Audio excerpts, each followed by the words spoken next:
let's get to it. We're gonna finish up this. We've been putting on this crab stitch border to this Afghan or blanket, whatever you want to call this. We got one side left to go. It's a non-standard side, so let's go get this over with. We can figure out what else to do. So hope you're all having a good one.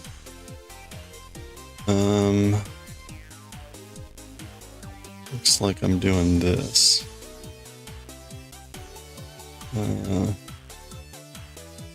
Oh boy.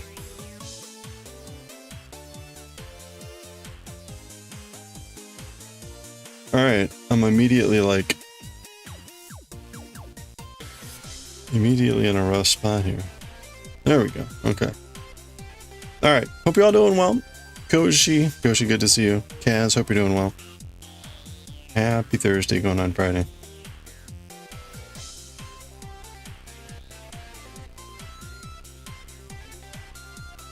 They had a special holiday thing going on at the building where I work.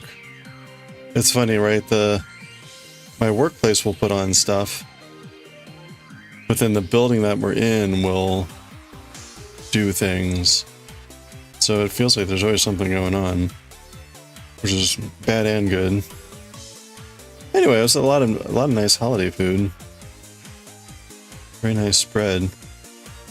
I wish I didn't grab my phone, otherwise I would have taken pictures. Very, very beautiful stuff. Lovely butternut squash. Like a soup.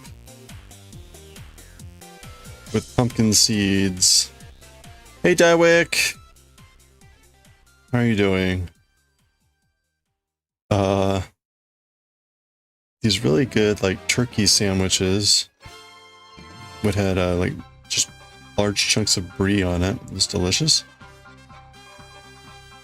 A nicely cooked turkey, chicken breast, and a really nice sauce and everything. What else did they have? They had chicken. They had onion rings, which was a bit odd. These big. They were not kind of like traditionally fried onion rings. They were more like breaded. That was interesting. It was almost like toasted ravioli, but with onion rings.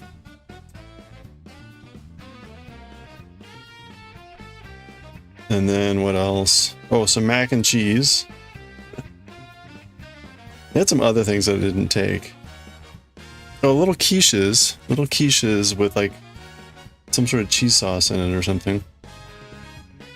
And then they had a bunch of desserts. They had a bunch of like these mini cupcakes. I got a red velvet cupcake, which was absolutely delicious. And they had these cheesecake lollipops. You know, the big spherical things that were just cheesecake covered in icing and whatever. So, also very delicious, of course.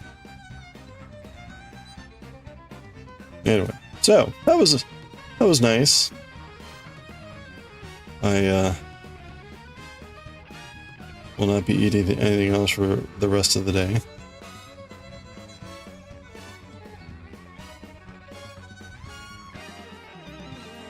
Daioh, has the snow stopped?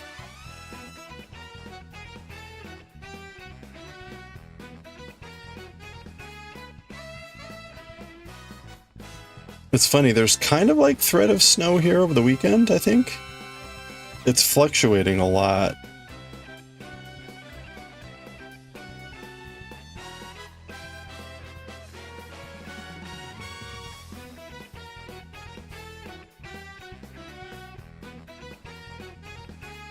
Like it may be a little bit tomorrow, but maybe not. And then it looks like more snow possibly on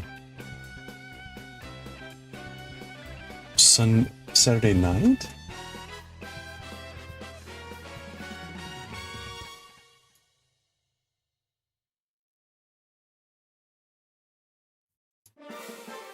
Check this out.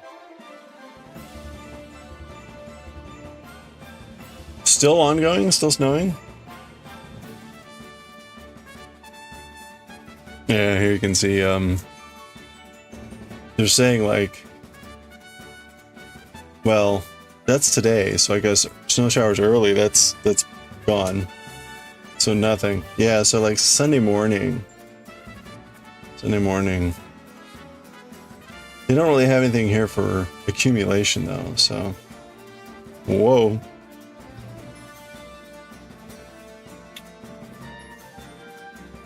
This is weird. It gets really warm next week.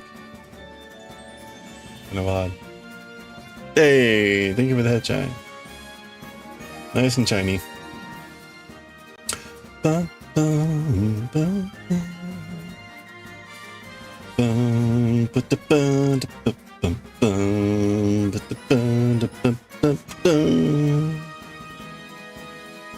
oh, all right. I was trying to think of like what else so I pinned up. I blocked and pinned the other pieces, the front and the back of the sweater. The sleeves are dry now. The sleeves are dry. They look okay. Like I don't think they fully recovered, but they look better.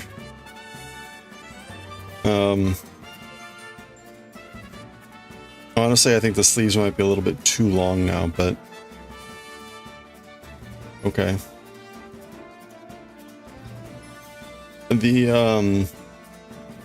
So we could start to try to sew together the sleeves. R.I.P.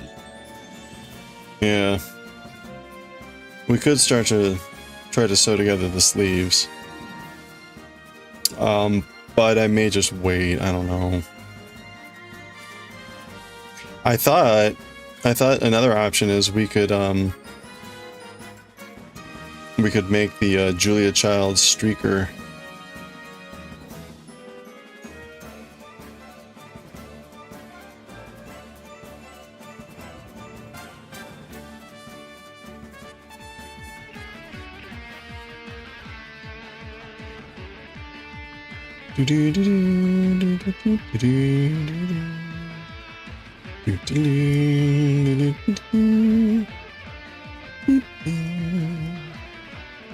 Oh, and the other thing was I gotta do some chainmail. I've got to do some chainmail stuff, and I think I figured out what to do.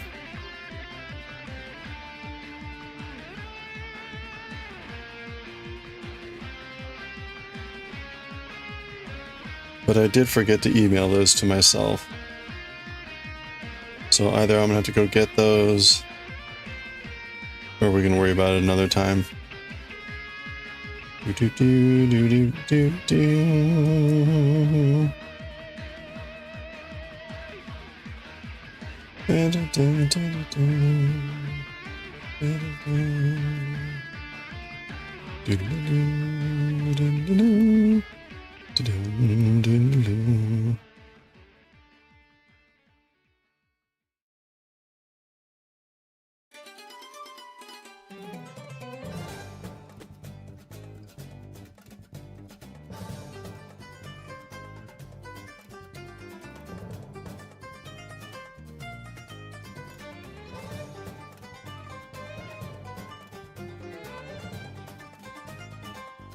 All right.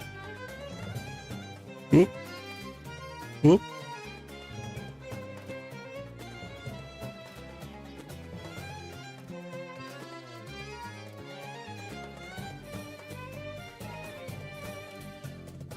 Whoop.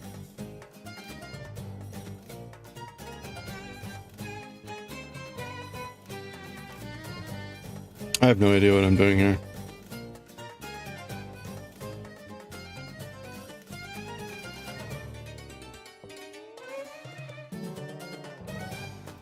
It's like, just go and don't look back.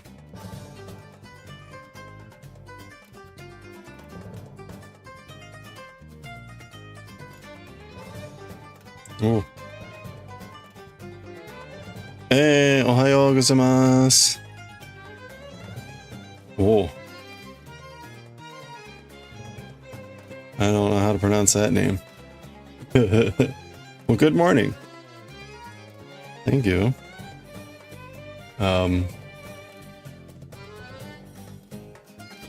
We are making a blanket here from a friend. who had a project that didn't get finished. A loved one who was unable to finish this project, so we are finishing it. And we're putting on a border. T-Pack, how you doing?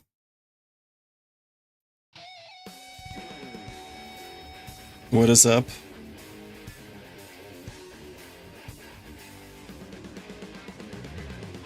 Oh.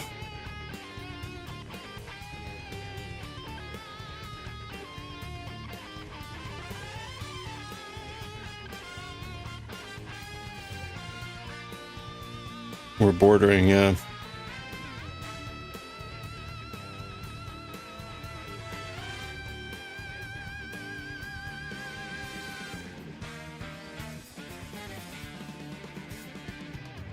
There we go.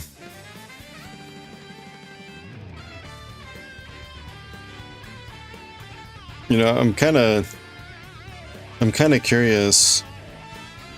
The next time Zandra's able to do a stream, I'm kind of curious to ask the question, like, how do they control the smell?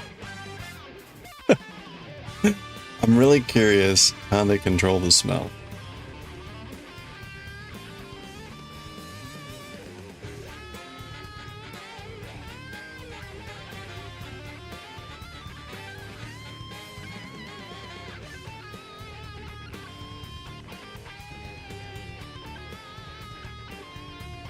Yeah, don't worry about it. Yeah, you're missing something. Don't worry about it. I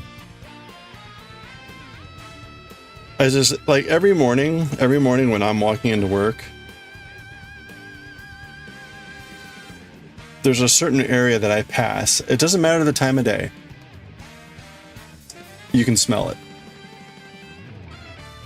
Like, and I'm usually walking past at, like, say 6:30 in the morning. Yeah, smell the weeds. Like, I don't know. I find it seems like a hard to control odor.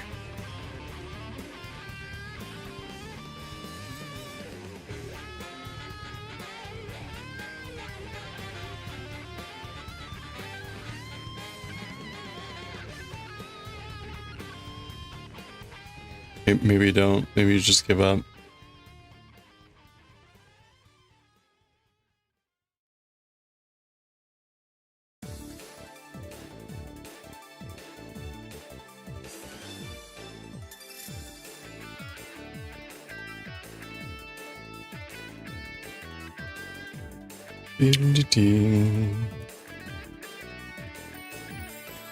All right, this is going.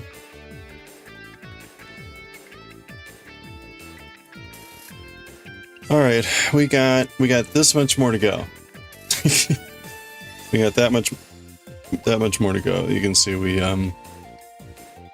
that's where we started the border. So we're not yet halfway there, but it's going fast. I'm going fast. We need Zandra to do another stream. All those, I know. I was thinking about, like,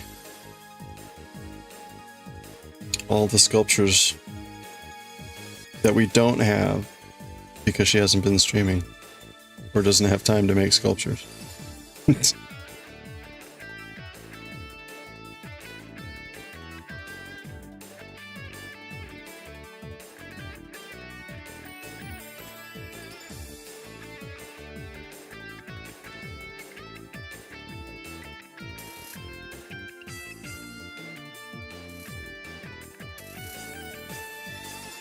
I finally had to move those sculptures from off my desk.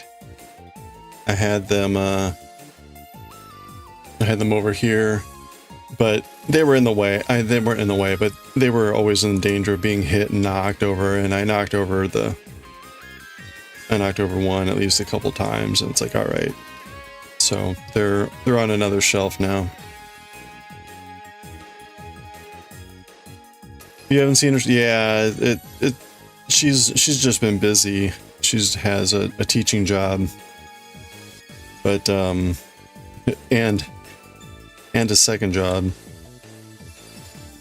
So she was able to stream like, I don't know, a couple months ago, but that was kind of like a once in a lifetime event.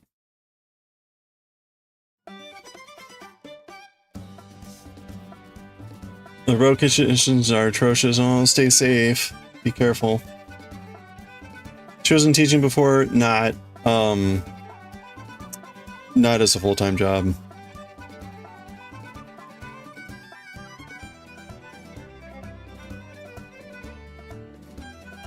I think she had kind of like part-time work.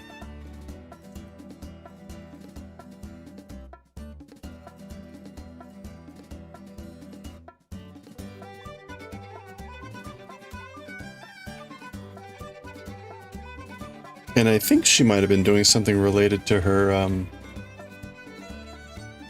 she's teaching 2 classes now. Ugh.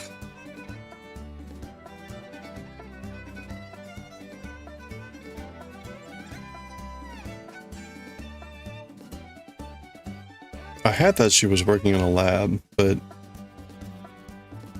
I may be misremembering that. But now she's teaching high schoolers, which sounds atrocious.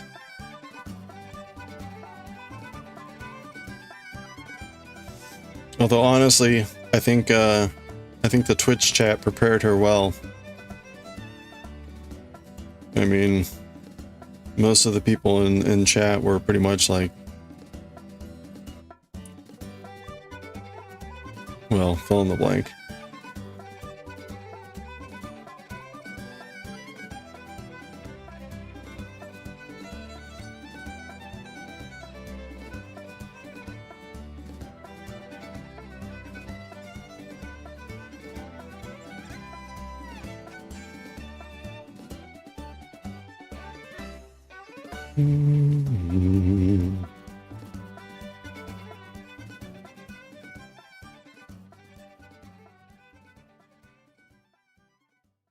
Zandra chat prepared T-Pack for bannings.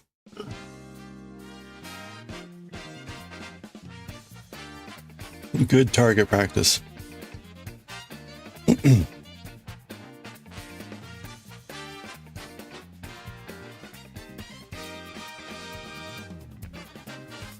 I will say that I think female streamers had to put up with a lot more crap.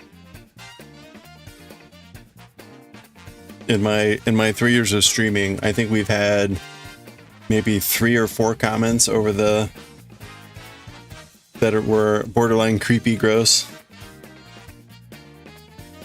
about like physical sexual stuff. So that's not bad.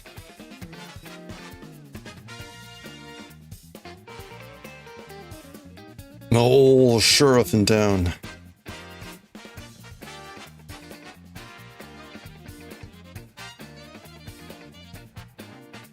Do. Oh, the Game Awards are tonight.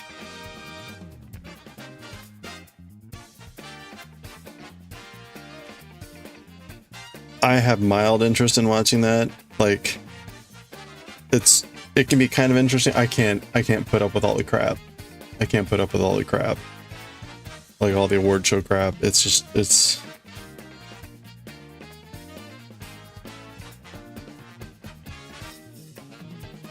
painful. So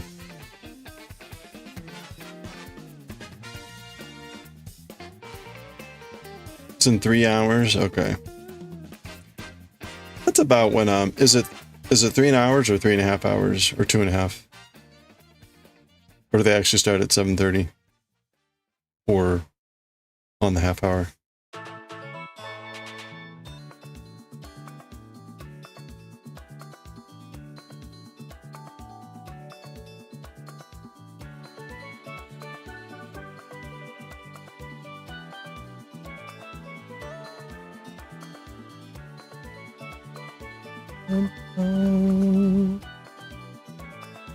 Really? It starts at 7:30. Interesting. Okay. That's about when we're watching Julia Child.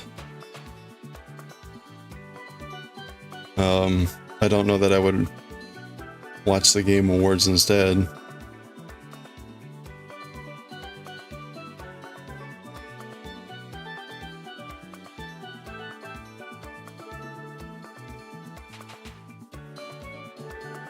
It will be interesting to see whether Claire Obscure wins the Game of the Year award.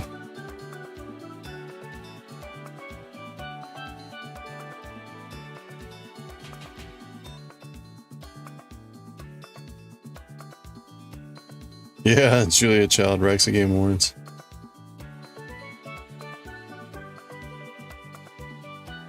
Hey, Pork! How are you doing? Wait a minute. Okay. Oh, wait a minute. Oh, I muted Mix It Up, that's why. Okay. I was like, why didn't I hear that?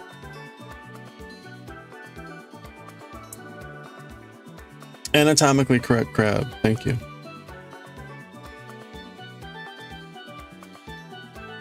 You think Expedition 33 will clean up? Yeah, it'll be interesting. Yeah, I had Mix It Up muted, and I'm sorry about that. I just noticed that.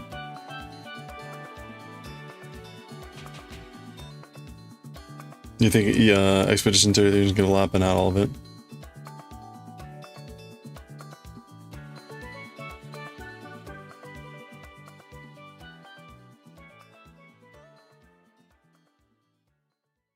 Nothing's going to stop you from being here, mostly. But if you have a bad piece of chicken, take it back to your market. How about and bad complain chicken? And get all your friends to complain. That's the only way of getting good chicken. But just get used to using your finger for all sorts of things. Oh my goodness. I do hope I'll have a chance this weekend to create the Julia generator.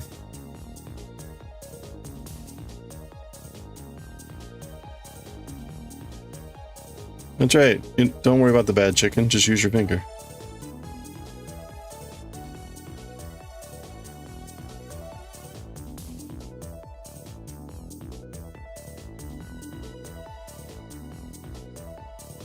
You wish you knew how to cut audio like that? All I do is I go to the YouTube video with it. Load up Audacity. Play the video, record the segment that I want, stop, and then you have to cut the video and amplify it because it's usually really soft, and then you export it as an MP3. So it's pretty straightforward.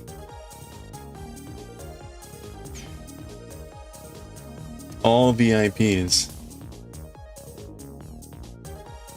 all very important porks.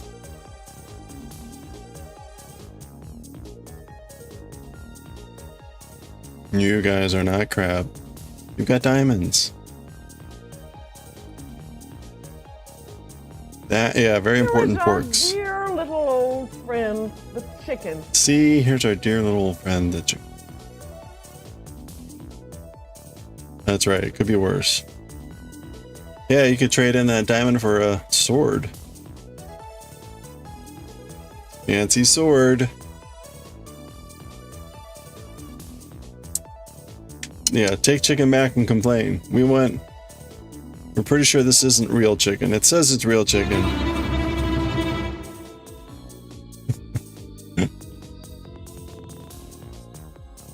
And tell your friends. That's right. Hey, Jamie. Stir-fried pork and onions to use as your base for the curry you made. Ooh, ox curry block you can pick up at your grocery store. Oh yeah, like the golden curry or whatever that brand is. I've got a bunch of that sitting in my closet. Pantry I need to use. Ooh, nice. Chickens! You prefer a chicken meister? Wait. Meister? Oh, Meister. chicken maester. Hey Gambit, Fancy. What this is Mario Kart 8. The Mario Kart 8 soundtrack. Mock chicken. Don't mock the chicken. What would mock chicken be? Like tofu? Chicken flavored tofu?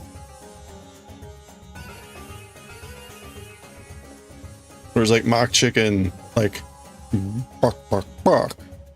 Like you're mocking a chicken?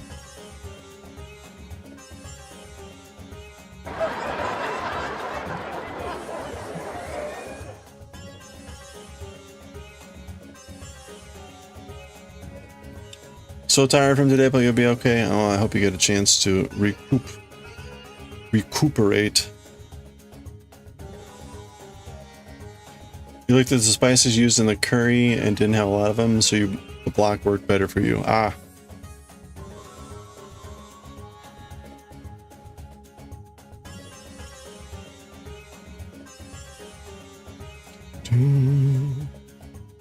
Alright, we're on the last stretch. This is like Mario Kart. We're on Rainbow Road. We're on the last one. Rainbow Road. Mock chicken is pork loaf bread. It's an actual thing. Oh, there you go. Really? Mock chicken? You use pork instead?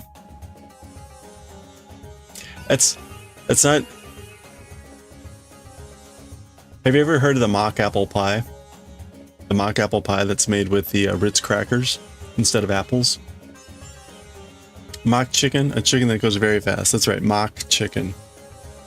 It's like, it streaks really fast, mock chicken. Yeah, we're on Rainbow Road. Let's go. We need the rainbow music. We need the Rainbow Road music. Where are we on the soundtrack there? Oh, we already passed Rainbow Road. Well, R.I.P. Mock chicken is also chicken that takes a lot of shit. Where's Corny? Oh, he usually pops in later. He's probably playing Where the Winds Meet or something.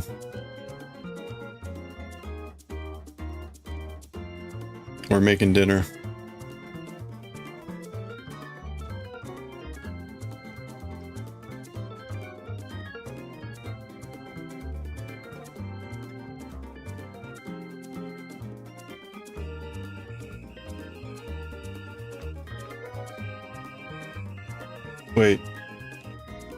Wait, you recently saw the apple pie made with apple juice.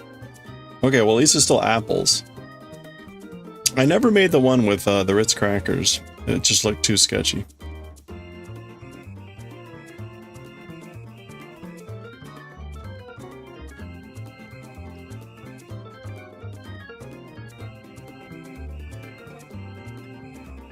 Oh, talks a lot of shit. What did I say? Takes a lot of shit? Or takes a lot of shits? There's a big difference between taking a lot of shit and taking a lot of shits. You know, that's a good example of really subtle English, right? Really subtle meaning in language. Taking a lot of shit and taking a lot of shits. Huge difference.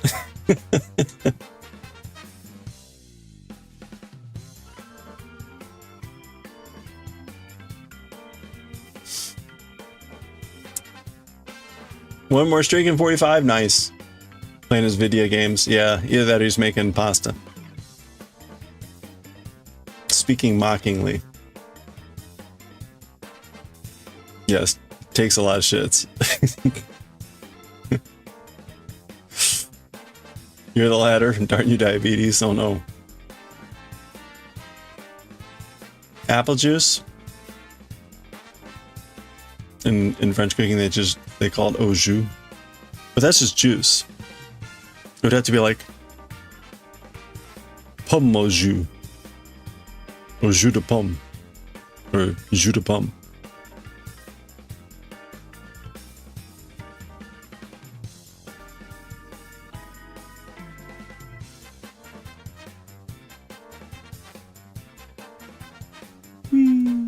So,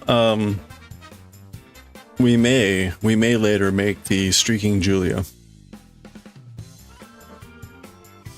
I was thinking rather than Yuki Kukisaki, which is kind of hard to say really fast, how about Bon Appetit?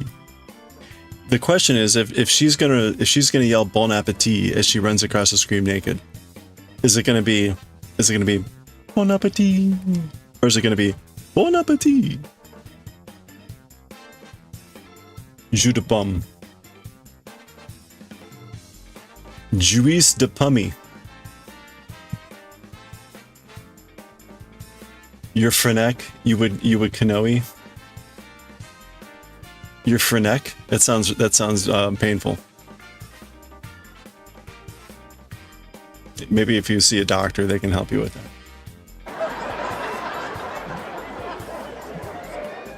Watch Netflix Frankenstein. It was very good. Wonderful costuming. Ooh. Fake French, he kind of knows. Streaking Julia Child, yeah. Yeah, we're going to add a Streaking Julia Child to these streakers for the Greek celebrations. The second one. You feel like it should be the elongated pronunciation?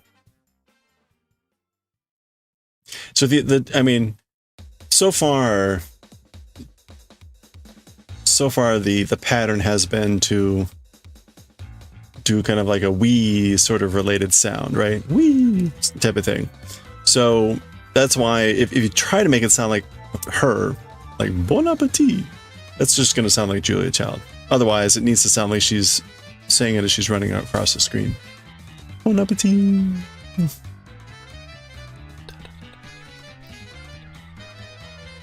Del Toro's Frankenstein is amazing. Is it a series? Is it a movie?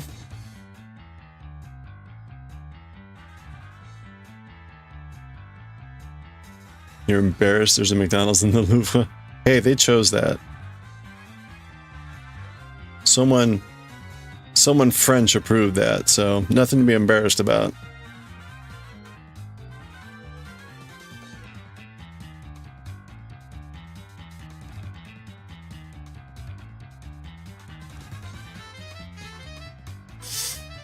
It's gonna blend with the others.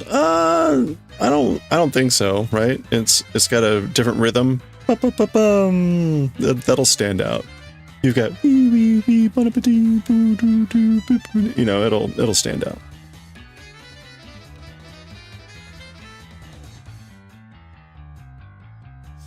Yeah.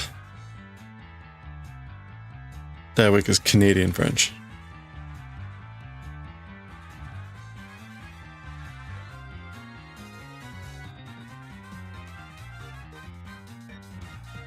Oh, it's just a single movie. All right. Well, there's a chance I might see it when I'm on like a plane or something like that. I think that's about the only time I ever have a chance to watch movies nowadays, when I'm flying.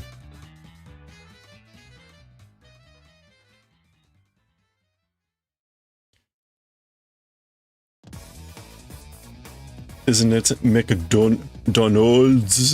Donald's?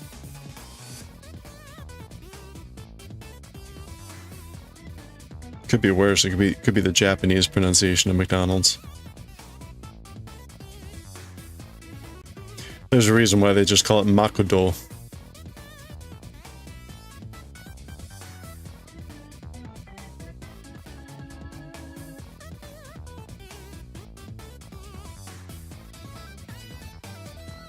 A Quebecer? A Quebecois?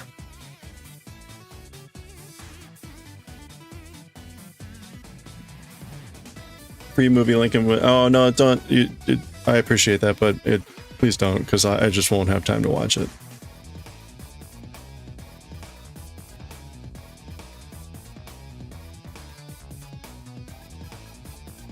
But thank you.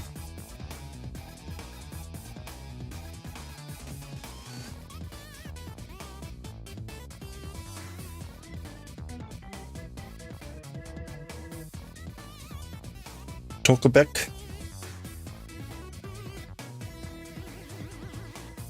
Wait, Tokebeki seat? Oops.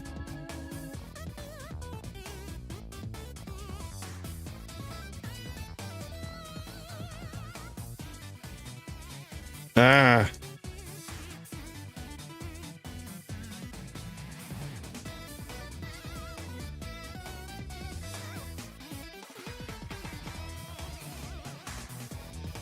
Put a free link in chat. Oh, sure. Yeah, please.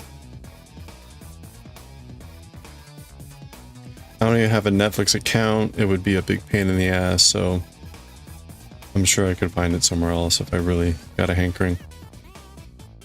But hey, you know, if I wanna, when I'm on an airplane again for a couple hours, and be a good chance to watch it then.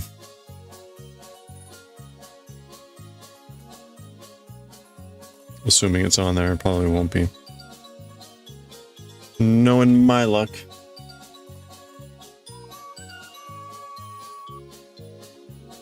Sheepo said you were T-Pac was French. How dare she? The offense was real.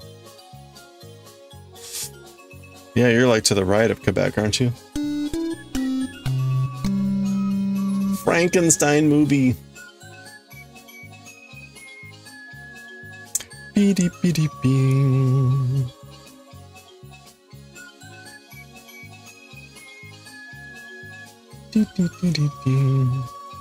Hey Pudding, how are you doing? Thanks to the King of the Hill, you want to change all your usernames to Wabi Sabi? Was Wabi Sabi a thing in King of the Hill?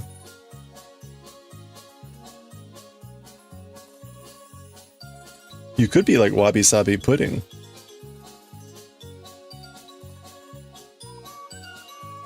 Or Wabi Sabi Tater.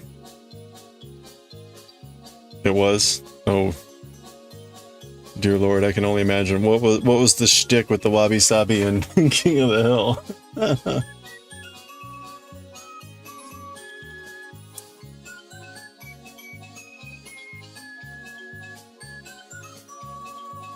What's that?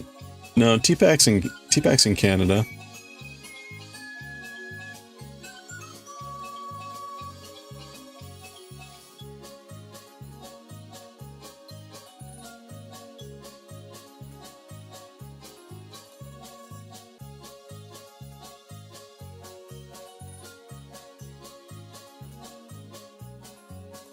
Like, I know they say Americans are bad at geography, but I'm pretty sure T-Pac is to the right of Canada.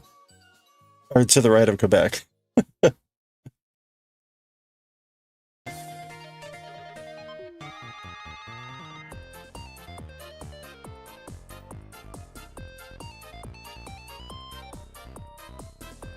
Great gasp.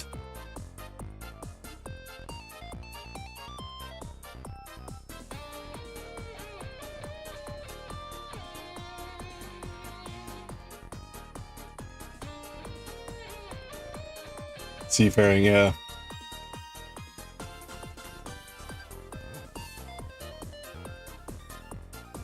I'm trying to remember. You know, it tells you how long ago and how clueless I was at the time. Oh, I guess I've been to Halifax. I had a meeting up in Halifax once at a NATO conference. It was probably like 20 years ago at this point.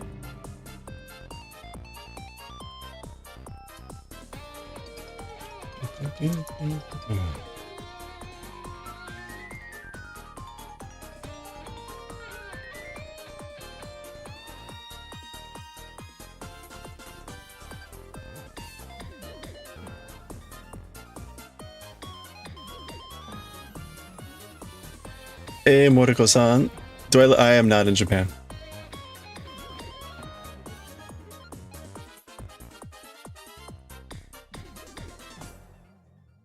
T-Pac.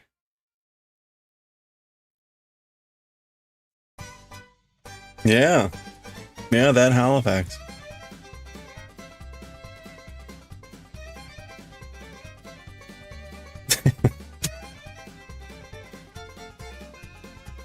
I went to Holland back.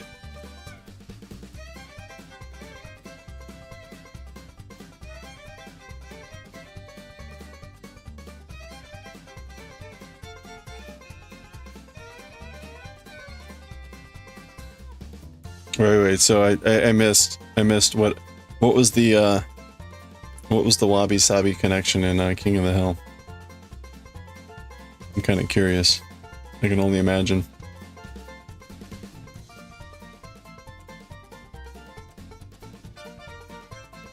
There is another Halifax.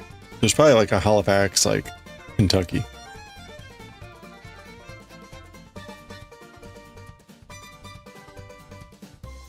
These podunk places just love to do that. There's like a Cuba, Missouri. Like, come on.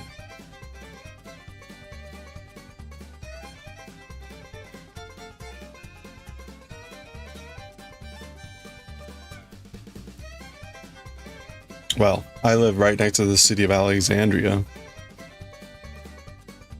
Virginia. You also have a Cuba, see?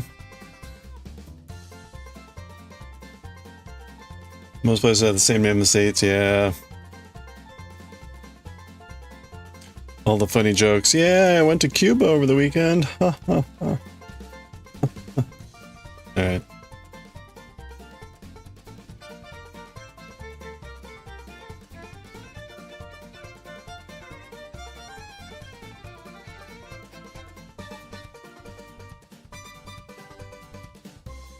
Alright, here we go. This is it. If I can figure out where to put my hook as usual. Okay. Okay. Just cram it in there and go. Don't look back. Don't care.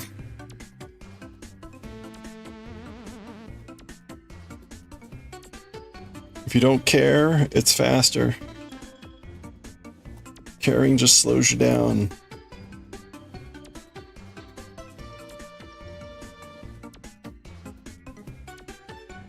Yeah, Cuba, New York. I think I've been to Cuba, New York, too. Alright. Where are these skizzers? Did Picasso like Cuba?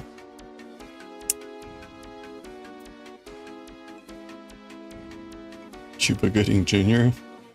Yeah. Alright, that's a little rough, but we'll take it.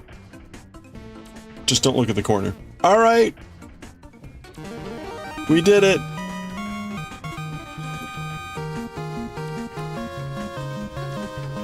We did it, don't look at the corner. No, you saw the corner. Well, Pork, you now need to go to the sink. Wash out your eyes with soap. Hey, coffee. That's right. Cuba Gooding Jr. Alright, I need to drop Zad a line. I need to drop Zad a line and see if she would be okay with me putting this up at Blem's auction. For, beating America.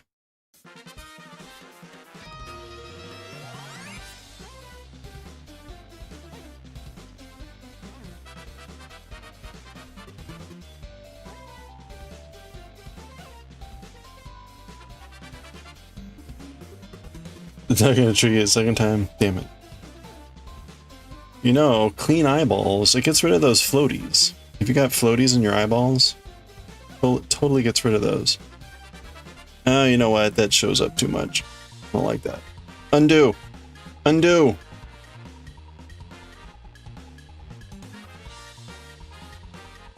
Gah!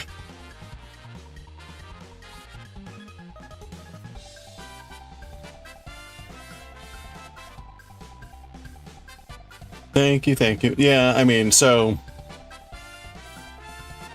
it was Zad's relative who made this entire thing.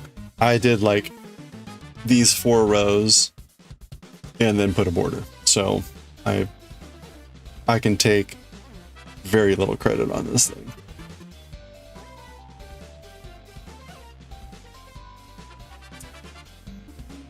You've got some Picasso in Cleveland? Nice. There's a Venice there, Ireland and Egypt, all in Quebec. Look at that.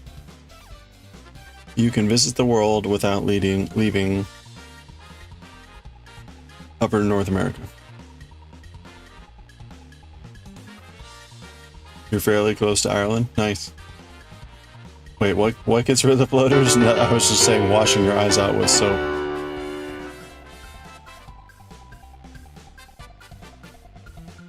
I don't, you know, honestly, I think I think it's just cataract surgery gets rid of the floaters. There you go. Hey Corin, how are you doing? It looks like corkscrew. It's crab stitch. It's crab stitch, which is in essence like reverse single crochet. You basically, instead of going into the next stitch that you normally, you go backwards. You go backwards, pull through, and crochet. So you go in the opposite direction that you normally crochet, and it creates this this border.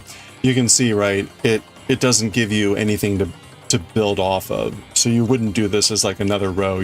This is always like a finishing edge.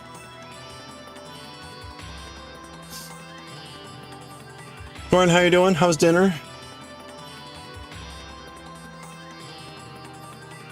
Hey.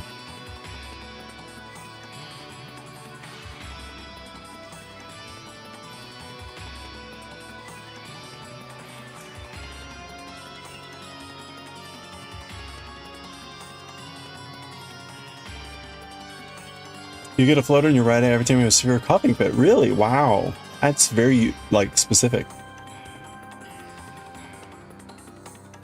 That sounds, I don't know, do you, where's my banner that says not medical advice, but do you, do you wear glasses to go to see an eye doctor? Like, I would mention that to them.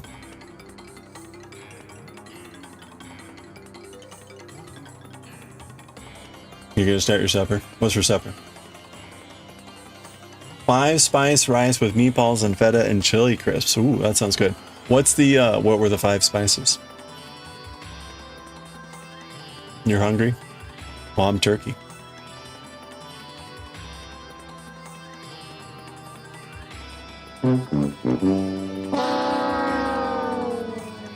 Not sure you want to put soap right? Yeah, don't do that. I'm probably putting hot peppermint tea bag over an eye to treat a sty. Yikes, that sounds terrible. Wait, a hot peppermint tea bag. Why wouldn't, if it's peppermint tea, why wouldn't you just use peppermint oil? I guess people are more likely to have peppermint tea than they are peppermint oil. Losers. Spice rice? Which Spice Girl was that one? The 5 spice? Scary Spice? Did you use Scary Spice? Ask the Chinese? Oh, okay. So, 5 of those 7 classic spices. Burgers.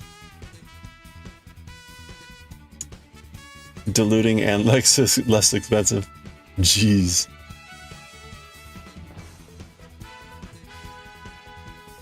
Star anise, cloves, Chinese cinnamon, Sichuan pepper, and fennel seeds. Oh, okay. So no sesame seeds. That sounds good. You're gonna use les spices, the spices of Montreal, trademark. What are these spices of Montreal?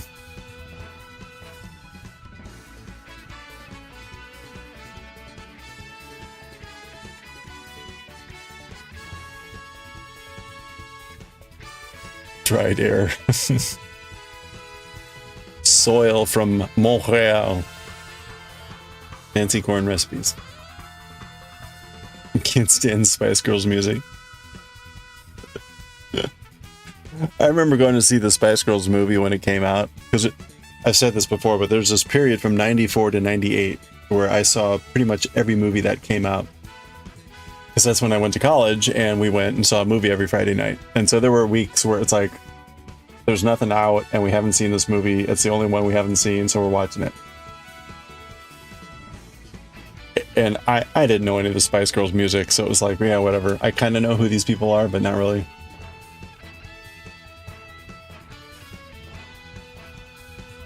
Spice blend for specific meats. But what kind of spice blend? Use Montreal steak. Wait, what? Ooh, there's a giant emote.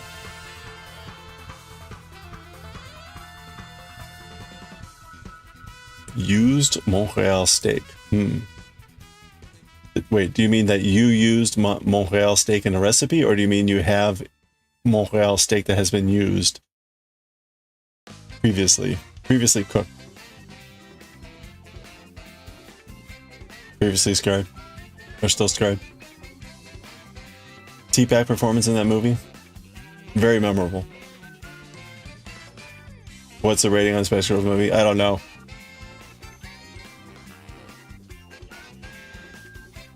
MSP, Montreal steak spice, steak spice.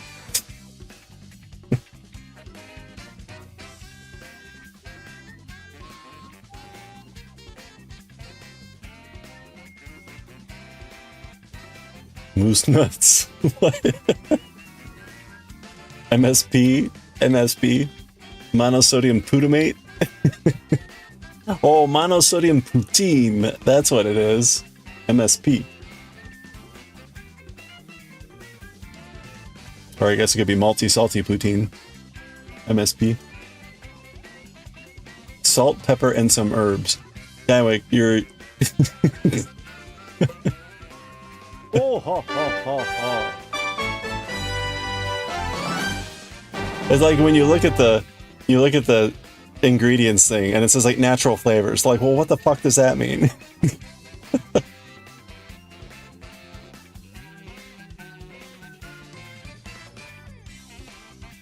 And maple syrup. Mocking your sacred MSP. God.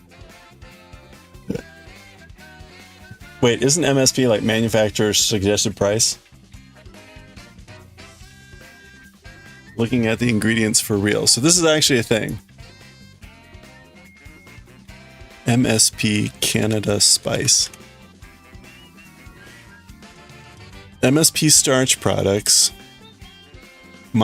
Montreal style spice blends like steak spice or chicken rub that are quintessentially Canadian, with MSP sometimes standing for Montreal steak spice in casual usage, while also confusingly matching the acronym for BC's Health Plan Medical Services Plan. MSP starch project Soul Knoll. That sounds disgusting. Soul Knoll. A prebiotic fiber, which also sounds disgusting, from potatoes. Ugh. Used in seasonings for digestive health. That sounds atrocious. Like, this is the most unappetizing description of a food product. Think Montreal steak spice, Montreal chicken rub, or tourtière spice, very popular in Canada.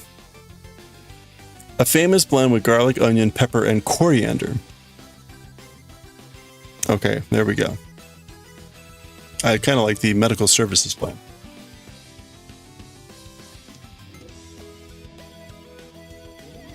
That's MSRP. Monosodium really glutamate. What, salt, mustard, garlic, sunflower oil, onions, and paprika. That's not, there's no coriander there. Your recipe is tastier. All right, let's look up Montreal steak seasoning recipe. You would not call mixing spices a recipe, but here we are. Yeah, I know. I would call that a spice mix. All right. Are we ready for this?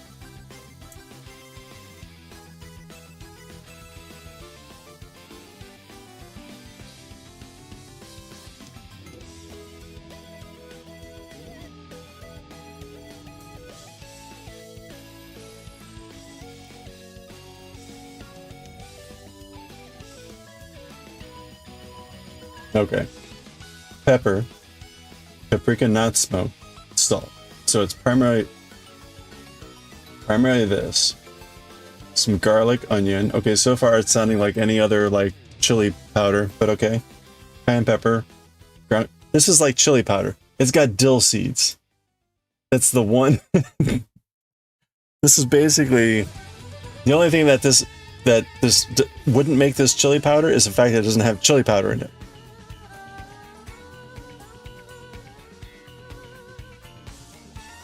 Please install an ad blocker. It's supposed to be auto I don't know. When I click on a link in OBS, I have no idea what it's actually opening. Like, I cannot, what is this?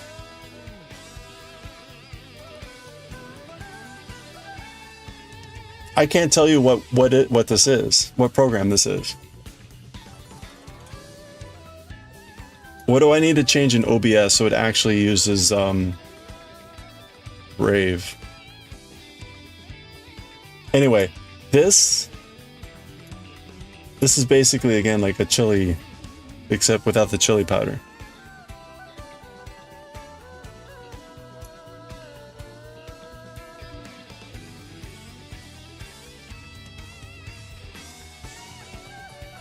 It's the most advertisement you see on the pages in yours.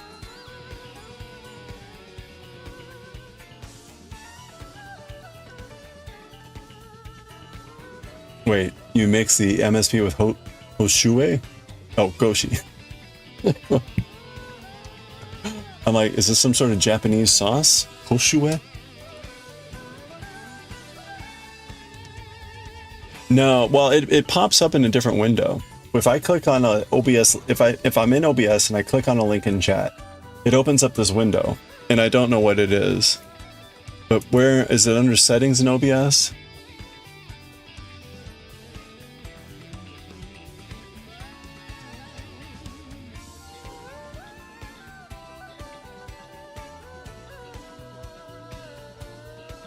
I don't even know what it would be under. Advanced?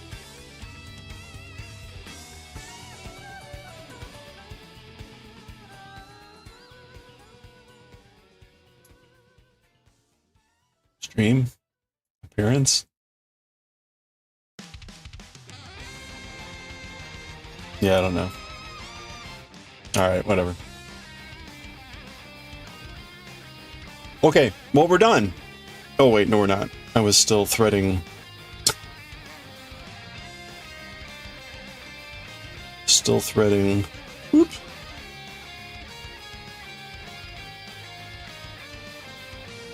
Okay, there we go.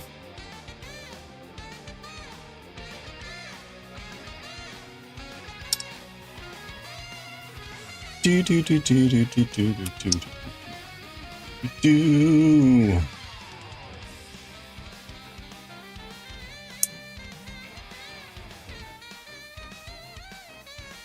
What about that spice page?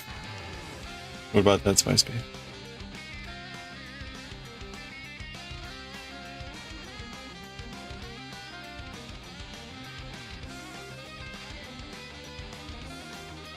Okay, we're done. All right, so I need to drop Zad a note about potentially donating this for charity auction.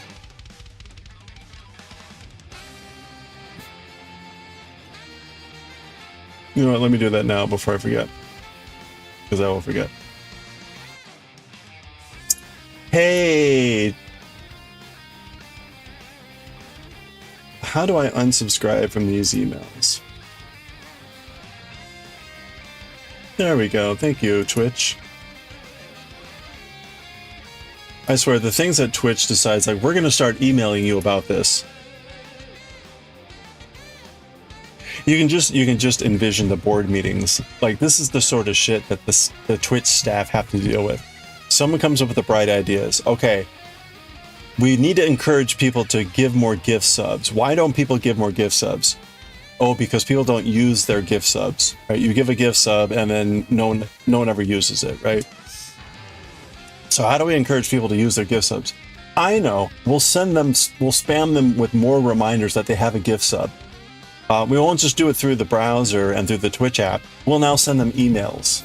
Like, oh, by the way, hey, congrats, you got a gift sub. Hey, remember that gift sub you got? It's going to expire soon. Hey, that gift sub you got. Oh, F you, Twitch. You know what makes me want to do? Stop giving gift subs. Like, when I'm giving a gift sub, I'm now cursing someone to be like spammed with a shit ton of messages because Twitch just like someone had a good idea that was actually a really bad idea.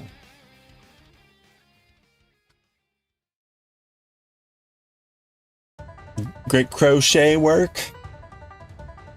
Thank you. It's in my name. If you look really closely, it's like, it's between the Q and the A. Crochet. Cantor. Hidden in there.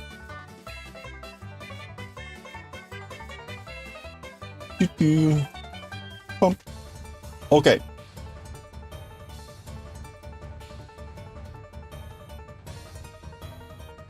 Does not inspire, yeah. Does not inspire to spend more money. Although, I don't know if you noticed, but this is also great, right? They're 30% off again or whatever. It's like, Niantic pulls the same shit with Pokemon Go. It's like when you put something on sale more often than it's not on sale, suggests that like maybe you should just leave it at that lower price. I mean, they get into a death spiral. You can just see it where it's like, man, people aren't giving as many gift subs. We need to run another 30% off. Hello there. And then they get that marginal bump where people are getting more gift subs, and they stop and it goes back down. They're like, oh man. And by the way, you can give 1,000 gift subs now, and at the 30% off, you can save almost $2,000. So please consider dropping 4K on this stream, and I'll crochet you a blanket.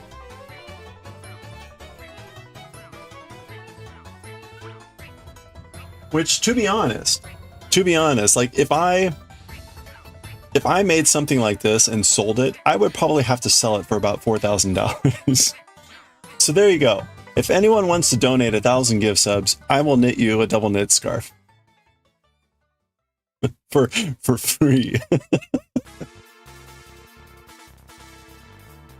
The worst part of that too, it's like, gift subs are the worst. Gift subs are the worst financial transaction on Twitch, because the streamer gets like less than half, unless if they're like a partnered and blah blah blah blah blah. But that's like a very small percent, right? For a small streamer, like gift subs are like the worst thing.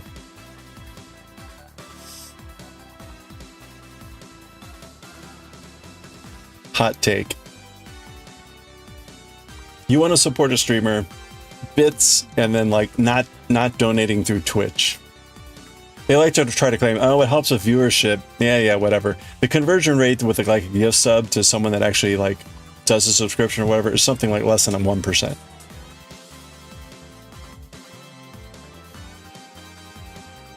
So again, 1,000 gift sub. Okay.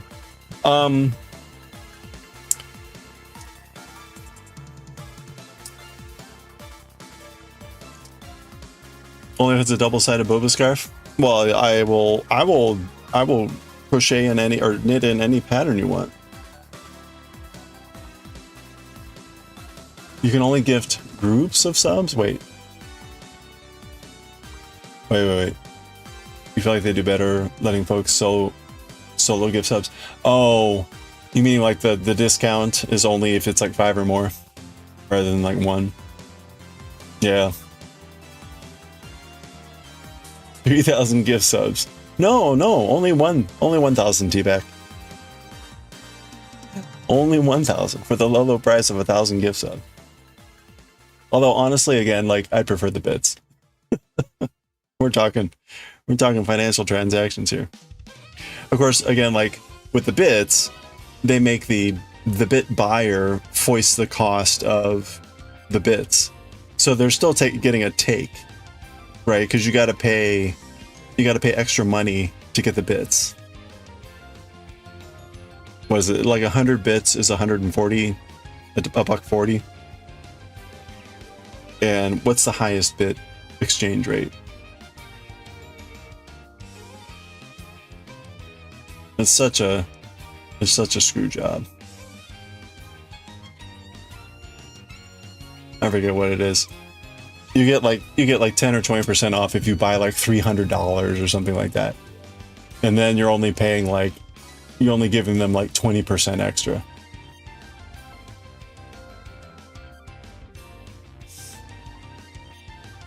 So it's like they still get lots of money either way. Oh, and in case you've never heard this before, never do any of that through the Twitch mobile app. Unless if they fixed it, there's like additional fees that you have to pay to do gift subs. I don't know about bits, but gift subs certainly. Because the app shop or whatever takes a cut. So never do gift subs and stuff over the mobile app. Yeah, it's all a scam.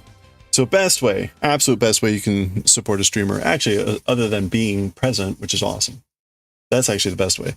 Best way to support a streamer is donations through other channels. But when you advertise sales on Sheepo's channel, you say low warehouse prices, and Sheepo says, nah, it's not low. Yeah. So yeah, don't do mobile app in general. Yeah, that's good advice too. The mobile app is how you watch Twitch. I'm sorry.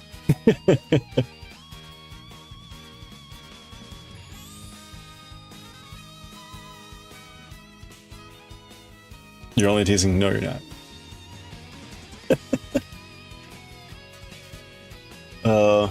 The mobile app is certainly special. Okay. I'm at a loss for what to do because we're done. And I am now waiting. We're now waiting for the top and the front and the back to dry.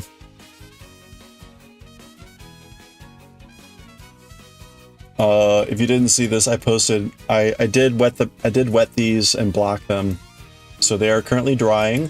This was much more successful. This is much more successful. The mobile app has been almost unusable lately. I think you could just said mobile app has been almost unusable, period. You watch on mobile app when you're doing chores. There you go. Usually what I do is I've got a Surface Pro. I grab that thing so it's still a computer. And I prop that up when I'm doing like cooking or whatever. You pull up your work computer. You refuse to transact on mobile. Yeah, I think that's a good idea. Again, like the stuff, there's just like added charges on mobile. Hey, have a good one, Goshi. Yeah, more unusual. Yeah, exactly. So I wetted and blocked the back and the front of the sweater, and these look a bit better. I was really depressed with the way that the sleeves were looking. The sleeves I got really flat. I was a lot gentler with this, and that helped. The front was even before wet was smaller than the back, even though it's the same number of rows and everything. So the front was generally a little bit smaller than the back. So that by the time I wetted this, the dimensions were larger than they needed to be, kind of like the sleeves were. But I got it mostly down to the proportions it needs to be. I'm a little bit worried that this is too straight. It probably should be a little bit more curved. You can see that it gets kind of wide up there. Anyway, but the front did need a little bit of stretching, which is good. So I think we'll be generally okay. But we'll see how the sleeves work. I think the sleeves are going to end up being too long. But as I've said, I think we added 3 inches. That was still the right call, I think. And I think longer is better than not longer, because I can roll up the sleeve. I can do a variety of things to compensate. Where it won't be so good is if the armpit ends up being lower. But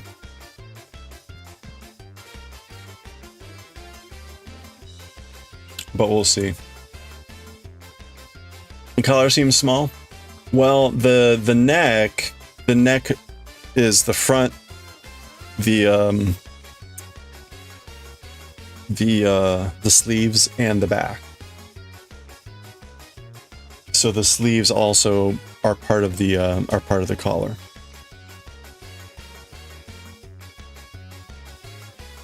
The sizes are correct. The sizes are correct.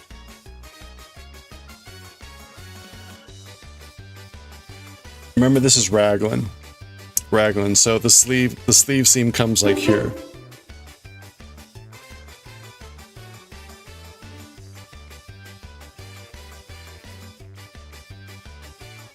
Anyway. Hey, Mimi. How are you doing? Yeah. So maybe, I've got a fan going on these. Hopefully they'll be dry by Saturday, and maybe we can start sewing everything together Saturday. But we shall see. By the way, hey, Pork, I don't know if I saw your Katamari thing. Amu makes like knitted Katamari, and they're actually cuter than these. So if I were to do anything like this, I'd probably bother her to see if I could borrow her pattern. Hey, Lumi. Oh, wow. Oh, hold on. Pause the music. All right. We got a 40 stream streak here. Where am I going?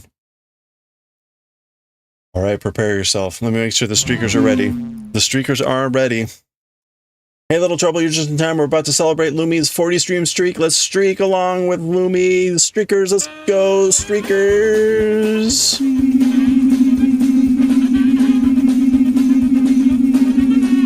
Oh, cat. Oh. Okay. You got one of each. Then one to grow. Lumi, thank you for the 40 stream streak.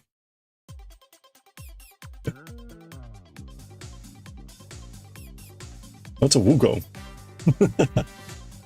Oh. So many. Ah, my rings. I know. That was a lot. I've got to get that automated. Hydroxide Ant gave 100 bits yesterday and triggered the first bit streak, which was confusing. The bits trigger both like the bit alert and now a bunch of streakers, so it gets a little bit rambunctious. Pancake. Okay. All right, we're getting close to 5:30. Let's go ahead. You know what? Let me actually here. Let me go send Zad a note right now.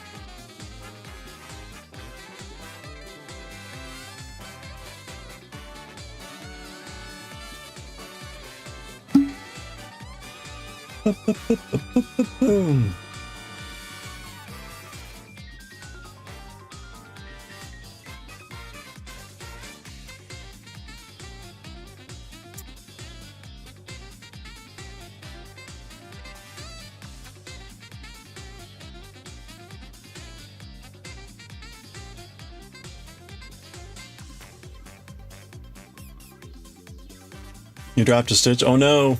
You had to pick it up. You're good? A little busy. Sweater looked nice. Thank you! Well, I'm glad you picked up your stitch. That's the worst. Okay, hold on. Where is Zad? Okay. Actually, hold on. Let me take a picture.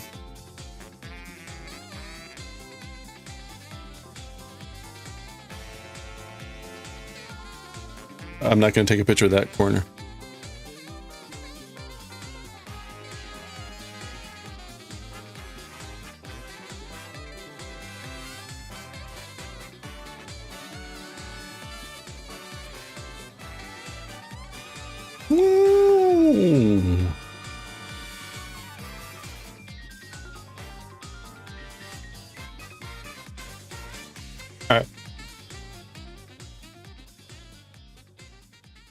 All right. How are we all doing? I'm doing well.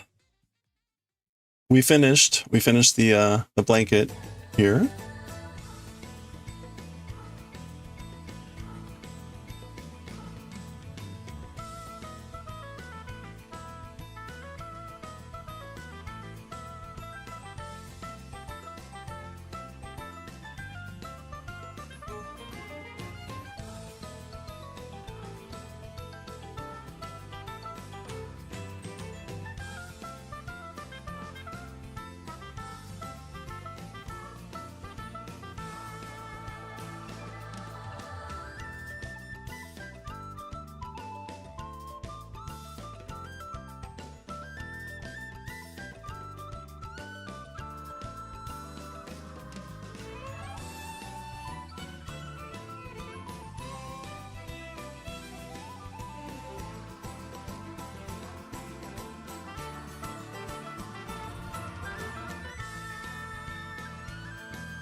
Okay.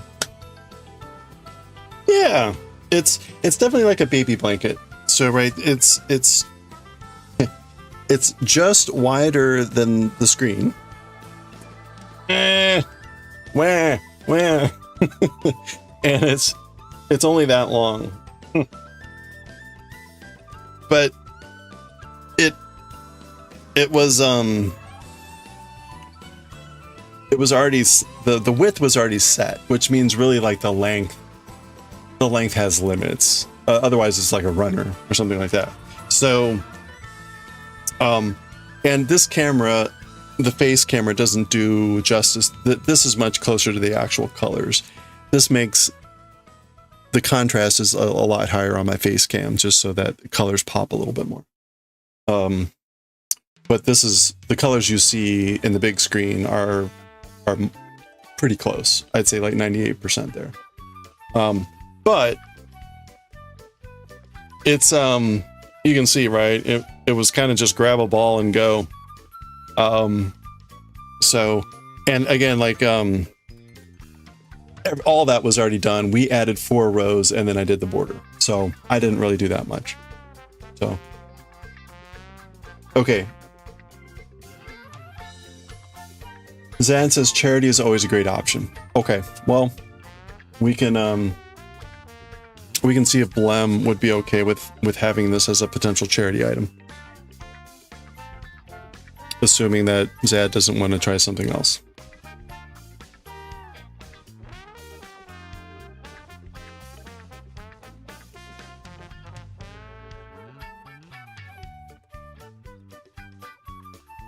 Donate charity, think the best life in helping others. All right, that's awesome. I agree.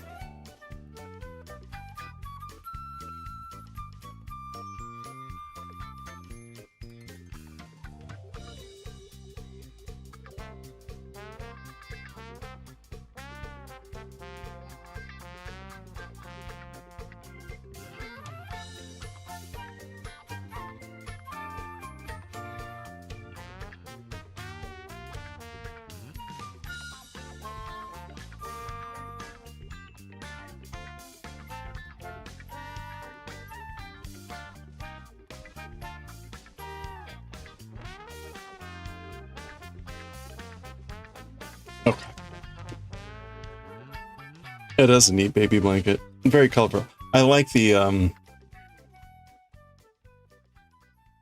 different colors.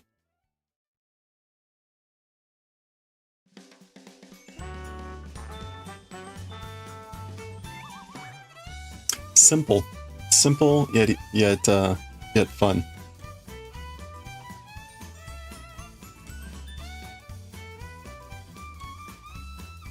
Okay.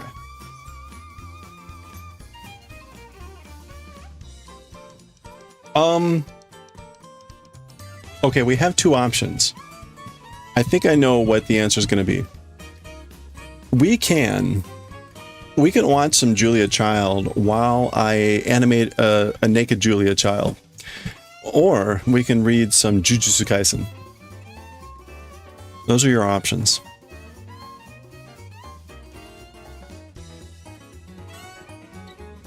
Animating naked Julia Child as our next streaker.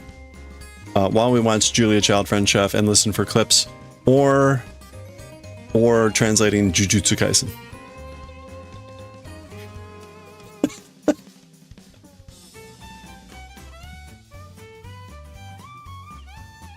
In case you're wondering and terrified, naked Julia Child streaking will basically be this animation, but with Julia Child's head. And she'll be going, Bon appetit. You choose the first one. Anyone else? Think you know the answer deep down? I don't know. I mean, there's the draw of, I mean, look at all this wonderful text. Look at all this wonderful text we could be reading. Oh my gosh, and it's ghetto, which means it's going to be like just so fucking annoying to read everything that he's like blabbing about. I can't wait.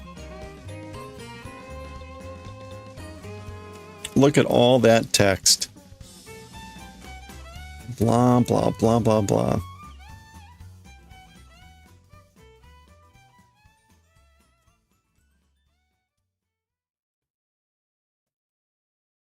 She should start the streakers. She should be the rarest streaker. She should be like 1 in 1,000. You need to be like ultra blessed to get Julia.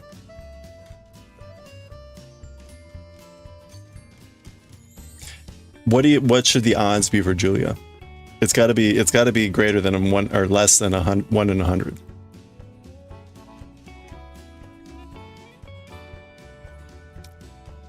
I can give her a tiny chef knife. I do need to add like a string of pearls. She is still going to be running, even though she's naked. She'll have a string of pearls. 1 in 200.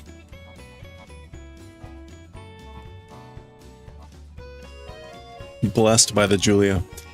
We're making 1 in 250.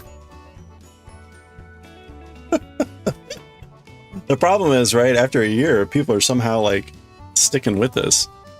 We're just gonna have an obscene number of streakers. Either that, or I'm definitely gonna have to do like the Gojo upgrade, where 10 streakers equal 1 Gojo. I mean, it's still funny, right? This is still funny.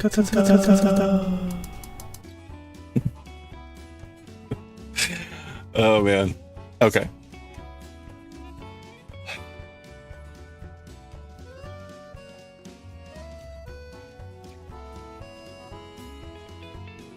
All right.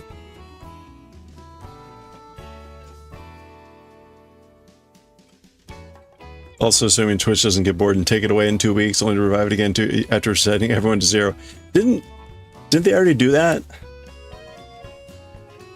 Didn't they already do that? I mean, you're right. Because I could have sworn, yeah, I thought the streaking thing was around for a while, and then suddenly it's like, oh, it's back again. Without the program. Okay.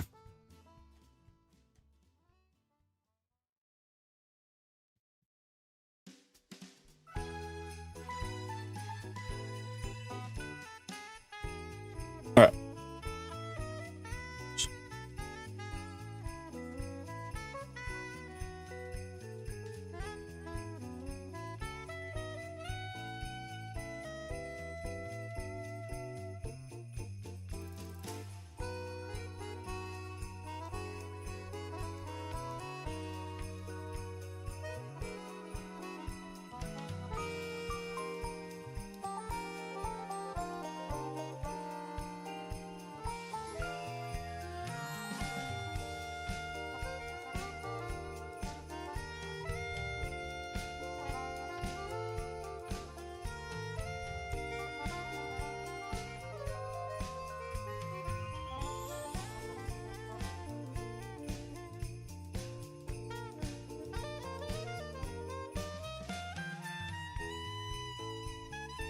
Okay. All right, let's go ahead and watch some Julia. That way we can, Oh, you know what, though? We should, well, you know what? We'll read Azumanga later. We'll read Azumanga along with,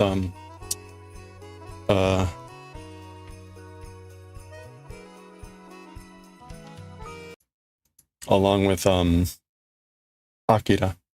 Actually, also, let me look at that real quick. Okay. So, Akira, we're starting volume 5 here. Akira is going to be 5 through 22.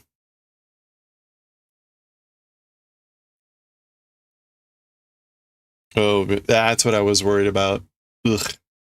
Ugh. We're looking at the military discussions here. Ugh. There's only 4 pages that are that bad.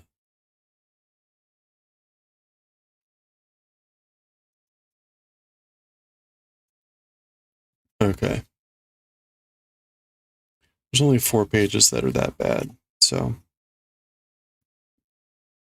Oh. Oh, yeah, I missed that. Hold on. You're wearing the t-shirt today. When you FaceTime with the guys in Ukraine, they said, well, you bring one for us and when you come in January, right? Oh, no. You're my fault you're going broke. You have a half a platoon that wants a t-shirt. Oh. Yeah, you need to send me a reminder and I will get you a discount coupon just in case. You don't have to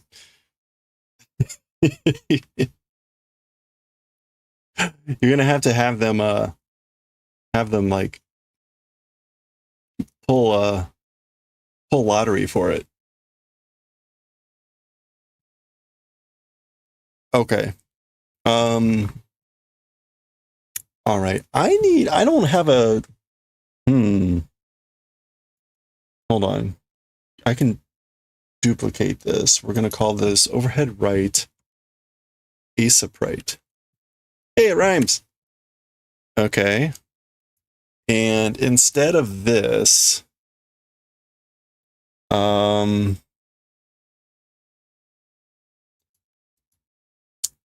we are going to,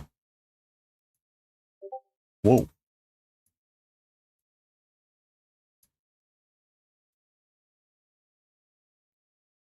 I guess I'll do it over here. I'm going to be like over here then, which isn't ideal.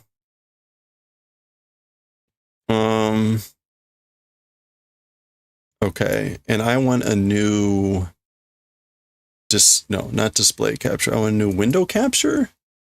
We're going to make this ASA right. Select a window to capture. Okay. All right, there we go. All right, so we're going to be working on Naked Julia Child.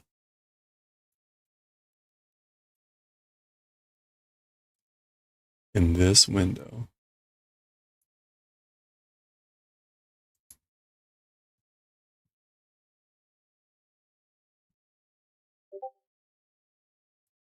This was not designed for this.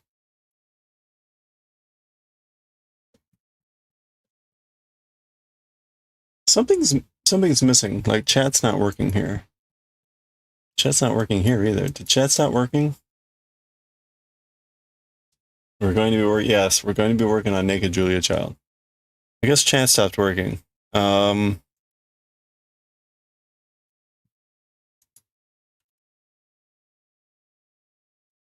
Okay, hold on. I don't know if it's because I fiddled with something. That's in my overlay controller chat box. Let's reset you. Refresh cache. There we go. Okay. All right, we're back. It'd be cool to take a picture of him wearing a shirt. That would be cool. That would be cool. Test. Try bigger. Try gigantifying mode. Oh wait, no, that's the wrong screen. Damn it. There we go. Okay, that's the right screen. All right. So, all right, let me get this going. All right, we're watching the episode on puff pastry. Watching the episode on puff pastry. Chef is made possible by a grant from Safeway stores.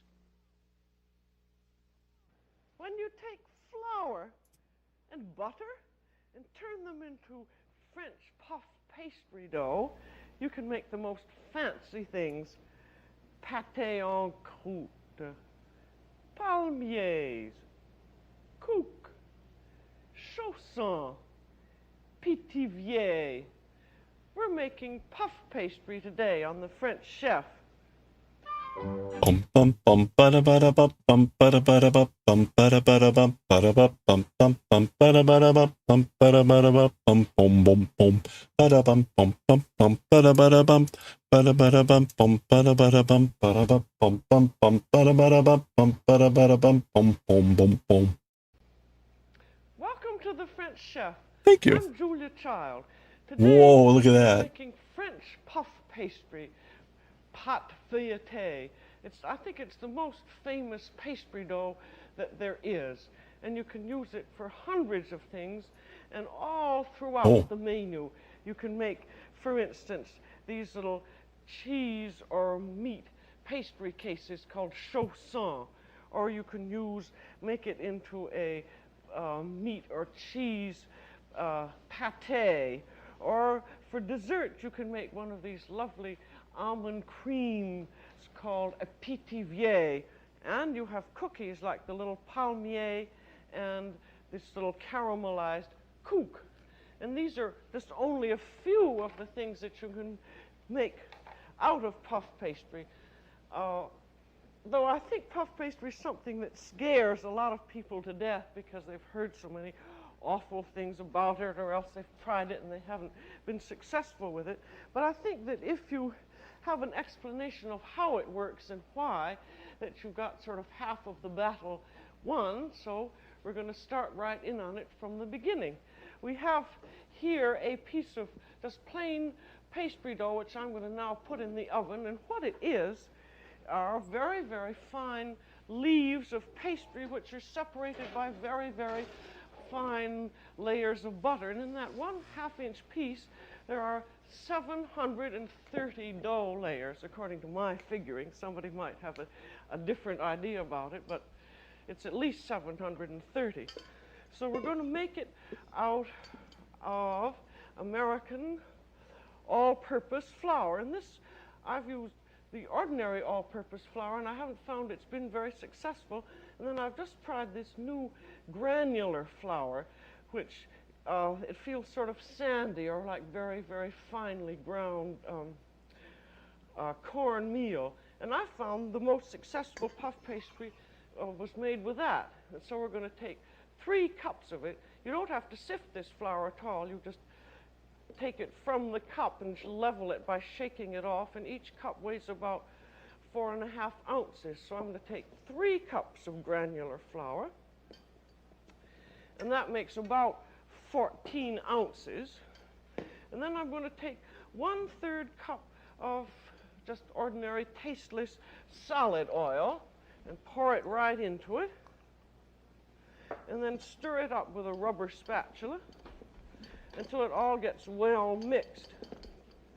You can use, if you're using ordinary all-purpose flour, you can do just the same thing. The point is with American flour is quite different in action than French flour, because French flour is soft wheat and most American flours are hard wheat. So you have to use a slightly different system than the classic French one, and if you want a pastry that's going to have the tender quality it should. And now we have our 3 cups of flour and our 1/3 cup of oil, and then we're going to have 3/4 of a cup of cold water, into which I'm going to dissolve 1½ tablespoons of salt. You always want to get your salt dissolved in the water before you start mixing things up, and then you have all the salt in your pastry. And then you just pour the water into the flour and stir it up some more with the rubber spatula. And what this preliminary dough is called a détrempe. And you want to be careful making this, in that you want it to be a firm dough that just holds together. And then after you've mixed it with your rubber spatula, squeeze it with your hands. And with this new granular flour, it feels awfully funny when you first pick it up, because it still feels sort of sandy.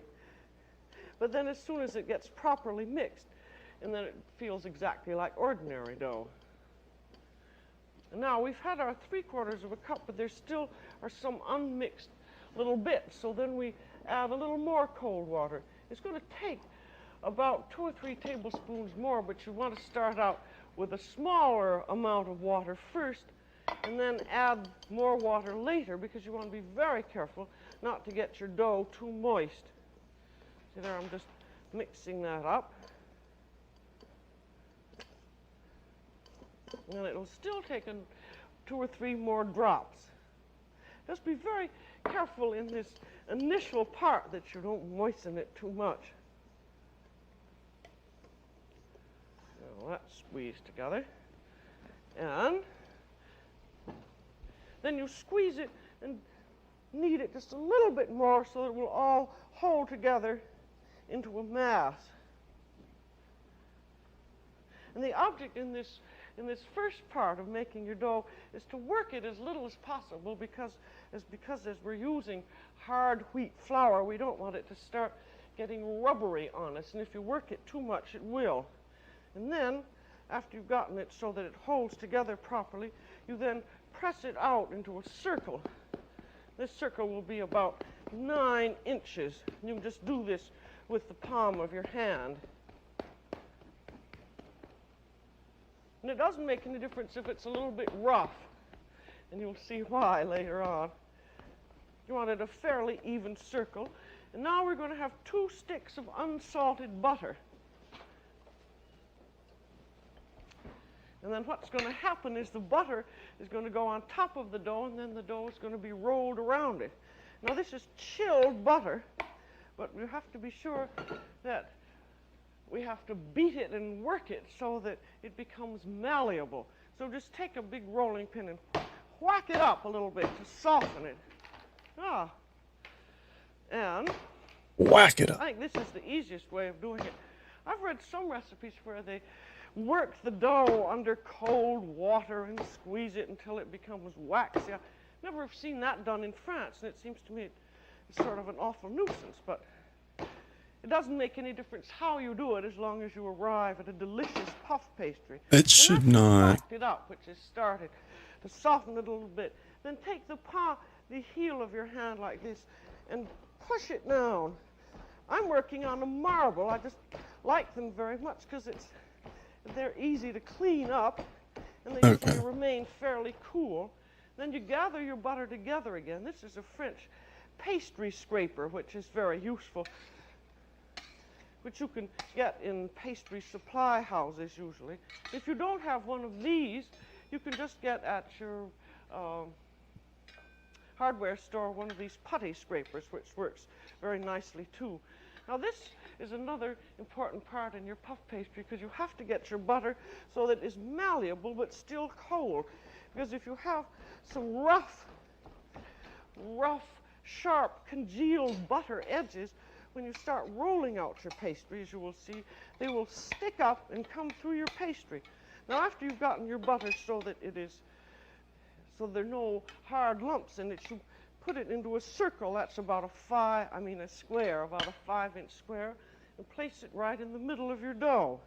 And then you take your dough and turn it up over the butter. And this, again, watch. There are always sort of ifs and ands and buts in puff pastry, but if you remember these, I think it'll help you. Just turn your dough up over the butter like that, and be very careful when you're turning it up that you're not pulling it, because you want it to stay an even on the sides, just as thick on the sides as it is on the bottom all around. And if you took it and pulled it like that, then you would stretch it out, and it would be narrower on the sides, and then it might burst out when you roll it. Now you see you've got a nice little package there. And I think ideally after making your package, you would then put it in the refrigerator and let it rest for about half an hour. But I'm just going to roll it right out right now. But I think, as you'll see later, why I did suggest the rest is because you want the dough to sort of relax. And now you've got it wrapped in your package, and you rested it for half an hour, and then you start rolling it out. And you start very carefully at first, and you see you've left your seam on the top here.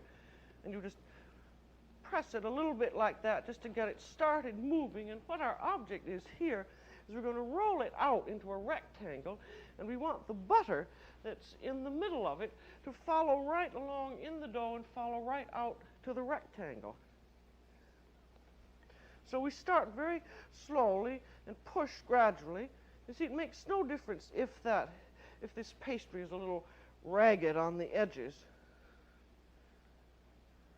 And then also be sure that you flour your board very lightly. I think I'll get rid of these beautiful pastries, because you don't want your dough to stick onto the bottom.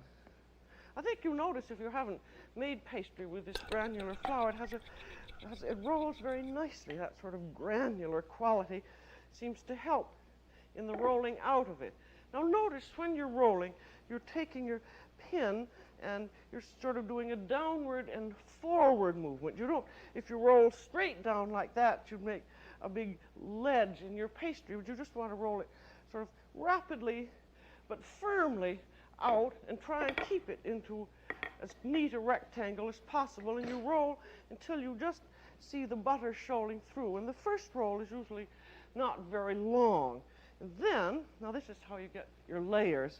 You take your dough and you fold it in three. You fold the one end up there, and then you take this end and fold it over. So now you have 4 layers of dough. You see you've got your bottom layer, and then you have your flap here, which attaches to that makes your second layer. Then you have your flap over here, which is the third, and then you have your 4th layer. That's only 4 out of 730. And then you fold it after you've made your first fold. Then you roll it out again into a rectangle.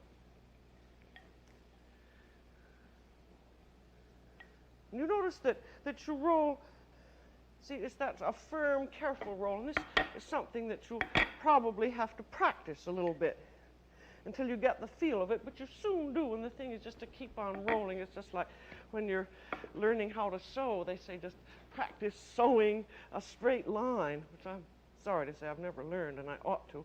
Now you roll it up, fold it again in thirds, and then fold it again in thirds, like that, and then you wrap it in wax paper.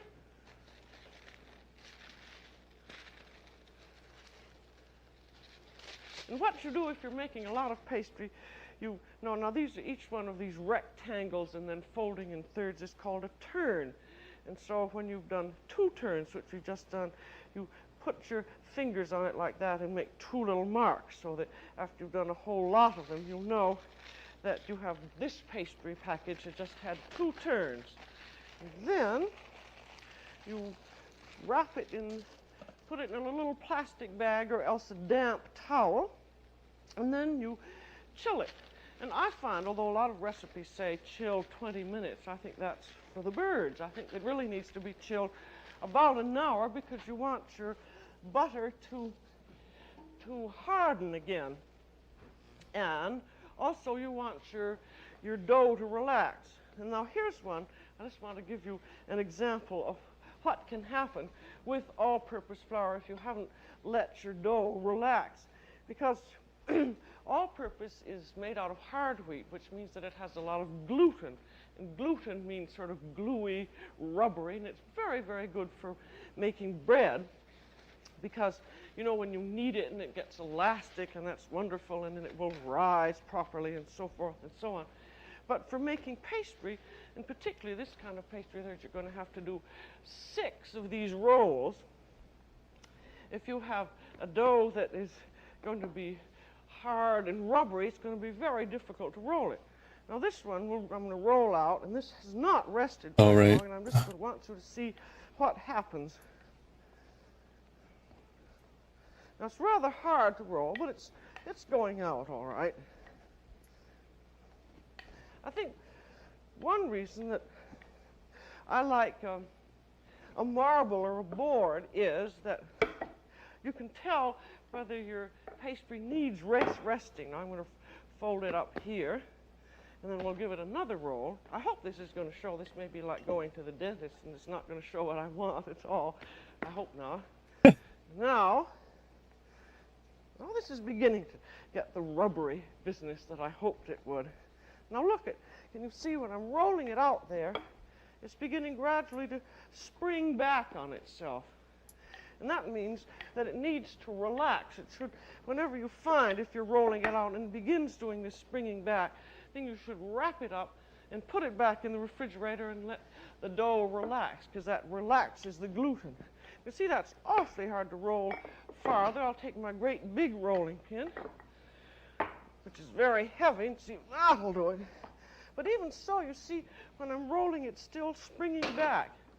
Now, supposing I had this little tiny thing, I wouldn't get along very far with that. So whenever you see that happening with your dough, just put it back in the refrigerator and let it rest for 2 hours. And that's really your main problem with dough. If you remember to do that, you won't have any trouble when you're using all-purpose. If, however, you won't have any trouble at all if you use pastry flour, which is made out of salt. We in the New England area can get pastry flour very easily through S.S. Pierce or through the King Arthur Flour Company. And if you're in the New York area, there's the Great Valley Mills in Bucks County, Pennsylvania, and you can write for it. But all the big flour distributors have it, no matter where you live. And you can just ask your grocery store to send for it in 100-pound bags. And if there are enough people who are interested in getting it, you can all have pastry flour, and you'll have a much easier puff pastry. Now here we have a dough which has been rolled and rested, and it's had 6 rolls. You'll see these little finger marks here. There's 1, 2, 4, 6. And so it's now ready to roll out, and we're going to make a Roquefort cheese feuilleté with it. So we'll just roll her out. I must say I like this big rolling pin because it does a lot of the work for me. We're not going to need that much, so I'm just going to cut it in half. What I'm going to do is to roll it out into 2 long rectangles, so it's going to turn out just like that pastry that we saw in the beginning, that pâté en croûte. And always remember when you're working with your pastry, if you want it, say, in a rectangle, to just roll evenly and carefully, and then it will always do what you like. If you bend too much on one side of it, you'll have part of it going out this way. And this is purely just a matter. We're going detailed here. Now I'm going to make 2 strips. I'm going to make one for the top and one for the bottom. So the bottom one's going to be a little wider. So I'll just cut it down. As a matter of fact, I think I'll cut it with one of these wheels. There's a wheel I got at my supermarket yesterday, and there's a ravioli wheel with those little teeth on it. And that's very useful. And then I'll put this aside. Oops. And then this I want to roll out thinner, because when you're using puff pastry and this kind of a thing, you want the bottom to be thin so it will cook more quickly and not be soggy. So that.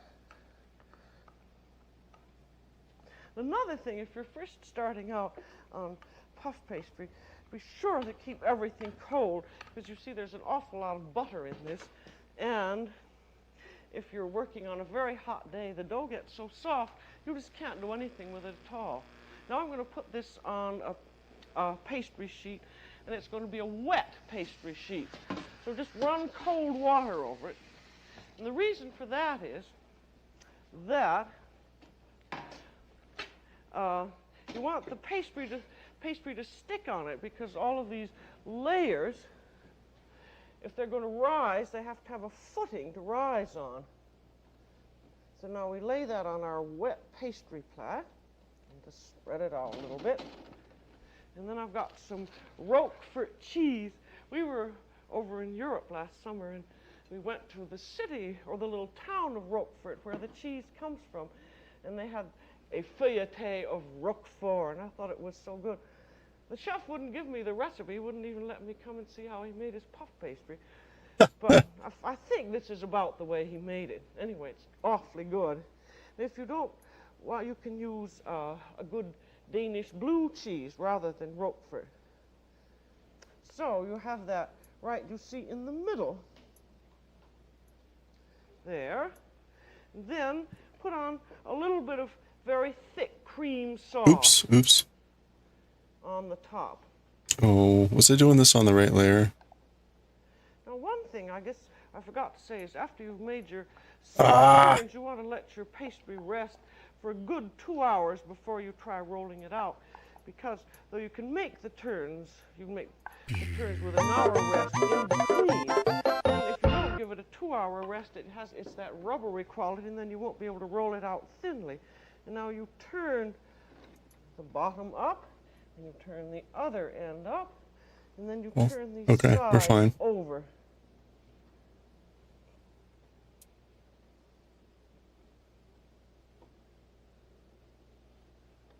That makes a little case, and then we have our top, which is here.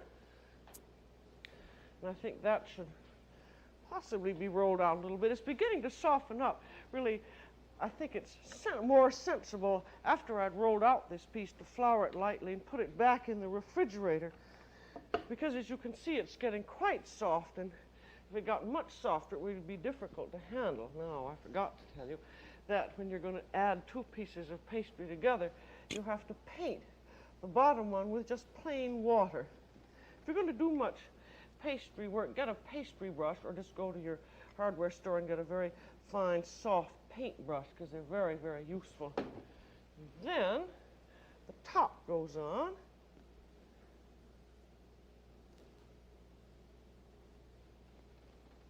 Then I'll take my little wheel and cut that off again here. Then you can save all of your scraps. When we do another puff pastry show, we'll go into what you do with the leftovers.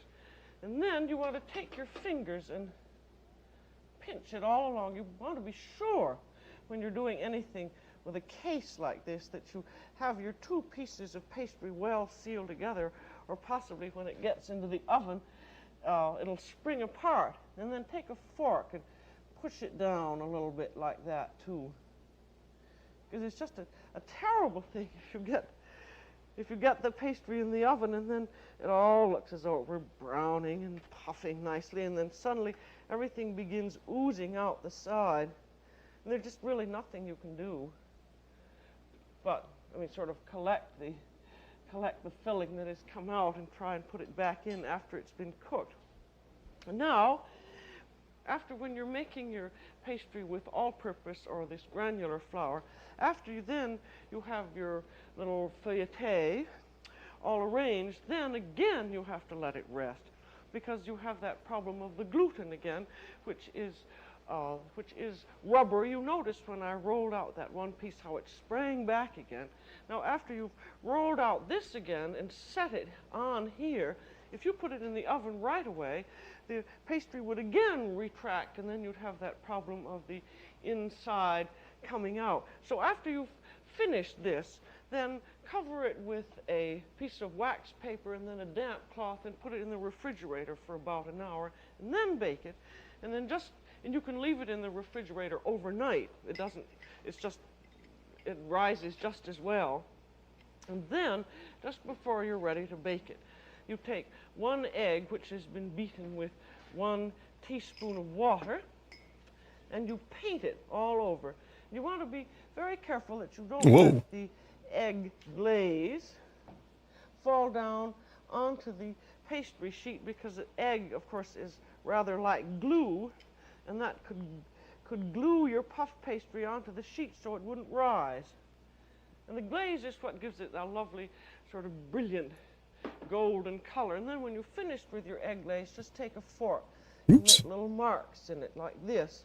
And that also helps give you a more beautiful brown glaze. But when you've gotten your egg glaze done, then you should bake it right away, because if you don't, the egg glaze hardens up and can prevent your pastry from rising. And now with this feuilleté or roquefort, you can use this either as a first course, or it's very nice as a luncheon or a supper dish, in which you would serve it with just a green salad and a nice white wine. And so now we're going to take a look at the puff pastry we just put into the oven and see if it's done anything. See, now that has risen a little bit. Take off my towel if I can get it off. I can't get it. And that's browning nicely, and that went in at this Roquefort feuilleté that we have would go in at a 450-degree oven, and then after about 20 minutes, when it had puffed up and begun to brown, then you turn your oven down to 350. And then it will take about 40 minutes in all to cook. And now here's one that has been cooked. And I'm going to cut it and let you see how it looks. And now before I cut it, I want to go over the proportions. This is for forming that first dough, the détente. 1/3 cup salad oil, 3 cups granular all-purpose flour, 2 teaspoons salt dissolved in 3/4 cup cold water, a little more water if needed. After you chill this détente, you then make your package with 2 sticks of cold unsalted butter. And now let's take a look at our feuilleté and see how it is. If you've never eaten homemade puff pastry before, you'll be absolutely amazed at how light and lovely it is. Now, you'll see how that looks myself. Can you see that's those flaky little layers there? And there's your cheese filling down there. But you can see why you want your bottom crust to be very, very, very thin, because if it's too thick, then the bottom crust doesn't quite cook through. It's still very good, but this is just a lovely thing to eat. Now, if you haven't ever dared making puff pastry before, I hope that this small demonstration will give you the courage to go ahead and do it. You just have to make it quite often, and then you'll finally get it. So that's all for today on The French Chef. This is Julia Child. Bon appétit. Oh, I missed what there was clearly something amusing in there, right? There were funny things, right? Oh. All right. I'm busy animating this that looks okay. I mean, you're not going to see that, but it's nice to have a little bit of movement with the pearls and the earrings. Okay.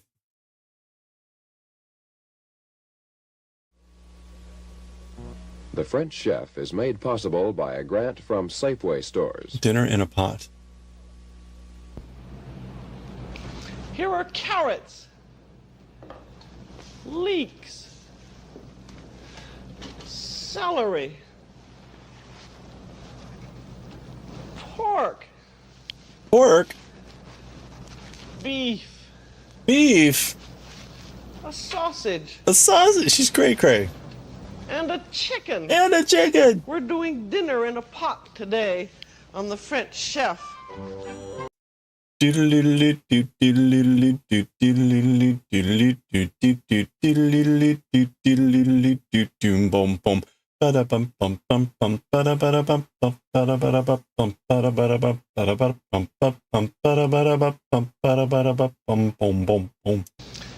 to The no French kidding. Chef. I'm Julia Child. That Today was a we're big doing pot. dinner in a pot. It's a sumptuous French boiled dinner called pâté normand. Pâté means it's a big pot full of wonderful food, and that's just what this is. We have all these vegetables, and then we have all of our meats. We have pork or veal and beef and chicken and sausage, and they all cook together in glorious harmony. Wow. And that's very easy on the cook, and it's a wonderful meal. You can, of course, you don't have to use all of this variety. You can just use beef. Hold on. It's very easy on the cook, and it's a wonderful meal. Only in that case, Beef only. beef and vegetables would be called pot au feu, or pot on the fire. Or if you just used a chicken, that would be poule au pot, or chicken in the pot. And the great thing about this is you can do it all ahead of time. It's easy on the cook, and the guests have a simply wonderful time. And you end up with not only all your meat and vegetables, a one-dish meal, but you have a perfectly glorious soup to boot. So we shall start in with it right now. And now we have our beef.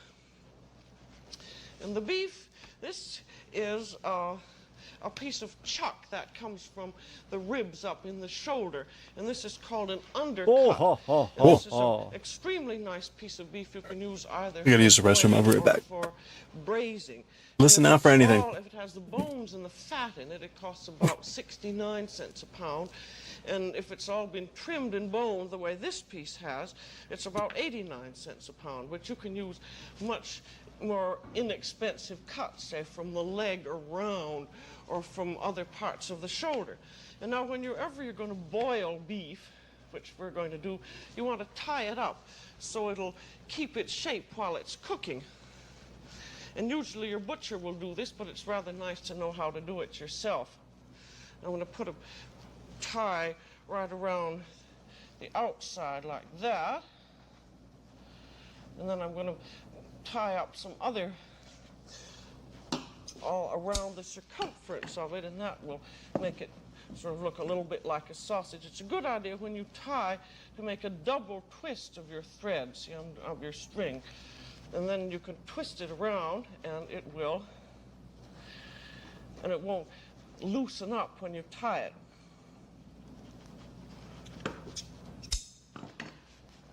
And it just needs about 3 ties so it'll keep its shape well.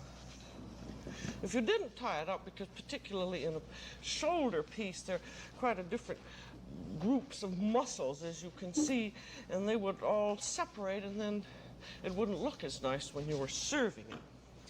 And then when you have your beef, it depends on what cut and usually what price you pay, how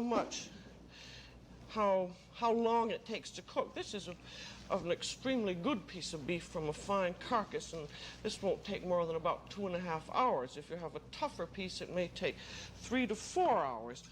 And so you estimate your timing. I've lost my spring. You estimate the timing of how long this whole thing is going to take by how long each piece of meat's going to take. So if this was taking 4 hours, then you'd probably count 6 hours in all of stewing, but that means it doesn't mean you have to look at it while you're doing. I mean, you don't have to look at it very much. You just put it in the pot and let it go. And I'm tying a long piece of string here and putting that in the pot. And then I'm going to tie the string onto the handle. And that is so that I can lift it out and see how it is. In case, say, the beef got done before other things were done, I could just lift it out and then put it aside and then put it back into the pot again when it was time to heat it up again. And now here we have a rolled shoulder of pork. And this one's all been tied, and I have a string on it. And for stewing cuts, it's nice to have meat that has a little bit of fat and a little bit of lean in it. But if you're doing pork particularly, be sure that you have all the extra fat cut out of it. This is the shoulder butt. It's really part of the front arm. And this is a very nice piece for either stewing or braising. And if you don't want to use pork, you can use a veal shoulder that's tied and rolled this way. Well, that goes into the pot. That I'm going to tie on also.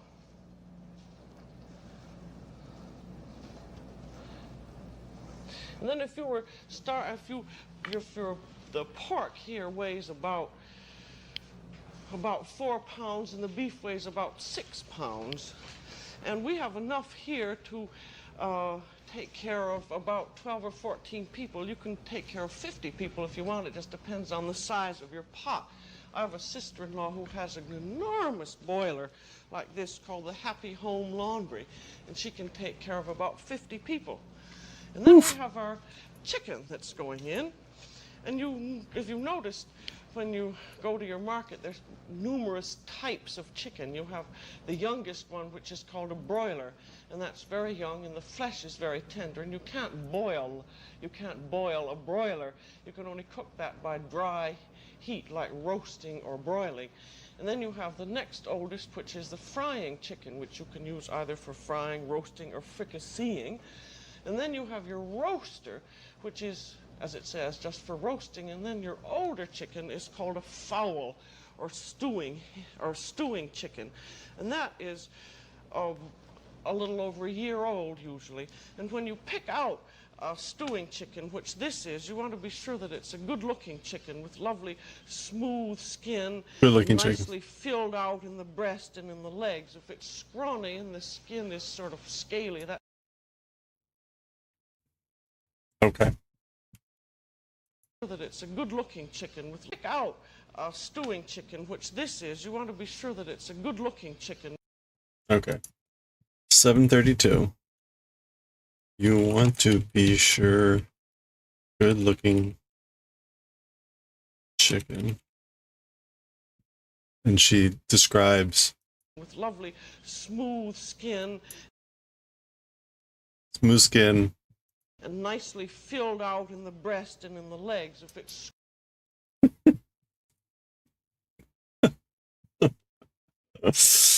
you need a good-looking chicken. Okay. Smooth skin, filled out in breasts and legs. Scrawny and the skin is sort of scaly. That means it's probably an old hen, and you just can't cook that tender at all.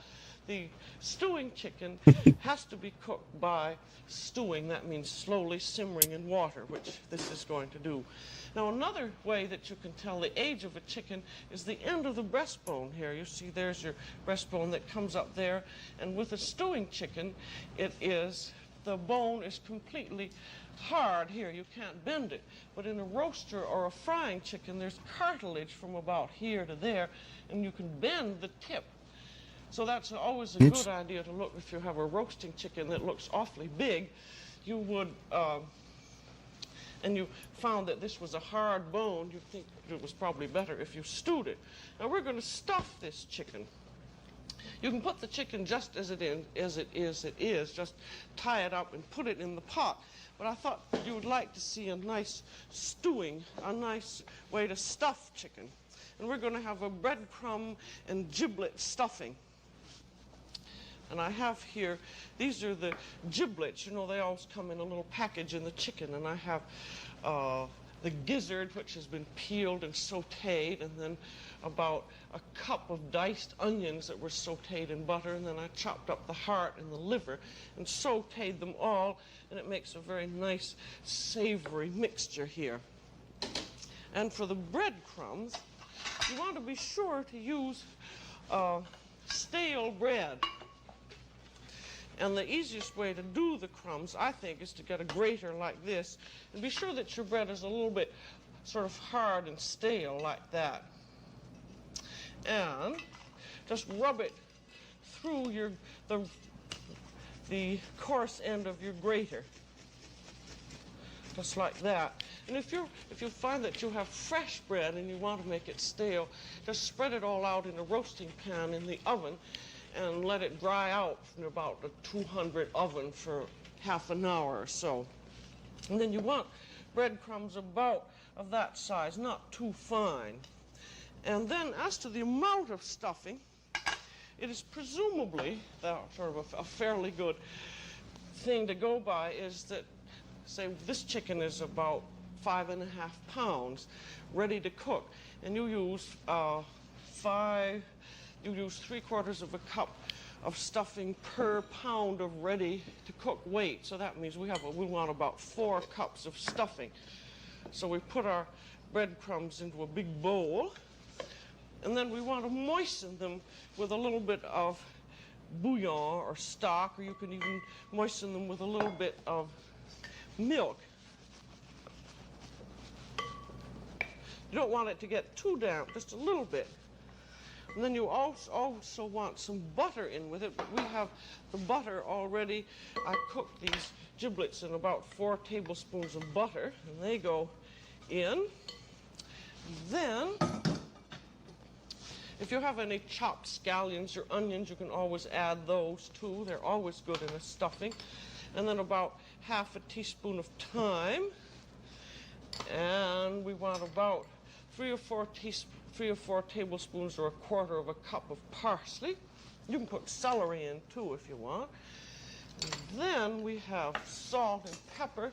I'm going to put in about almost a teaspoon of salt. Hello there. And then several good grinds of fresh pepper. What happened? And then we have an egg.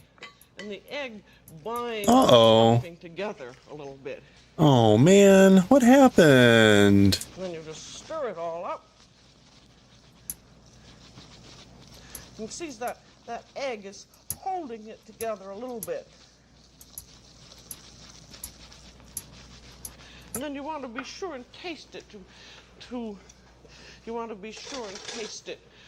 to see that you've got enough salt and pepper in. Oh, that's good. You can put sage in rather than thyme. And now you truss the neck end of the chicken first. And this is a French trussing needle here. It's just a big metal needle. And if you don't have one of those, you can just use a wooden knitting needle and drill a hole in it. And you put the wings akimbo like that so they'll stay in place. That's sometimes a little difficult in a hen. I'll just have to break it a little bit at that point. There. And then you lift the legs up. I'll use this wooden knitting needle and just poke it right through and bring your string out. See, there's one end of the string there. And then you turn it over. Okay, so go through your, I think actually I'm going to just truss it this way. all right. And then if it has enough neck skin, you try to get through that. And then just come through on the other side. I hope that's going to hold it there. And then pull it through. And then you use your same system of the twist so that it will hold together.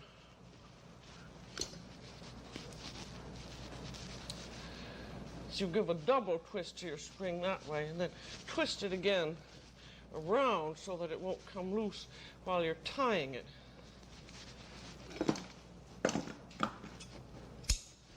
And then your stuffing goes in.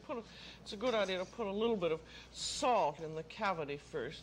And if you have any extra fat like that, just pull it out. But save the fat because it's awfully good for cooking with. And then you just put in your stuffing.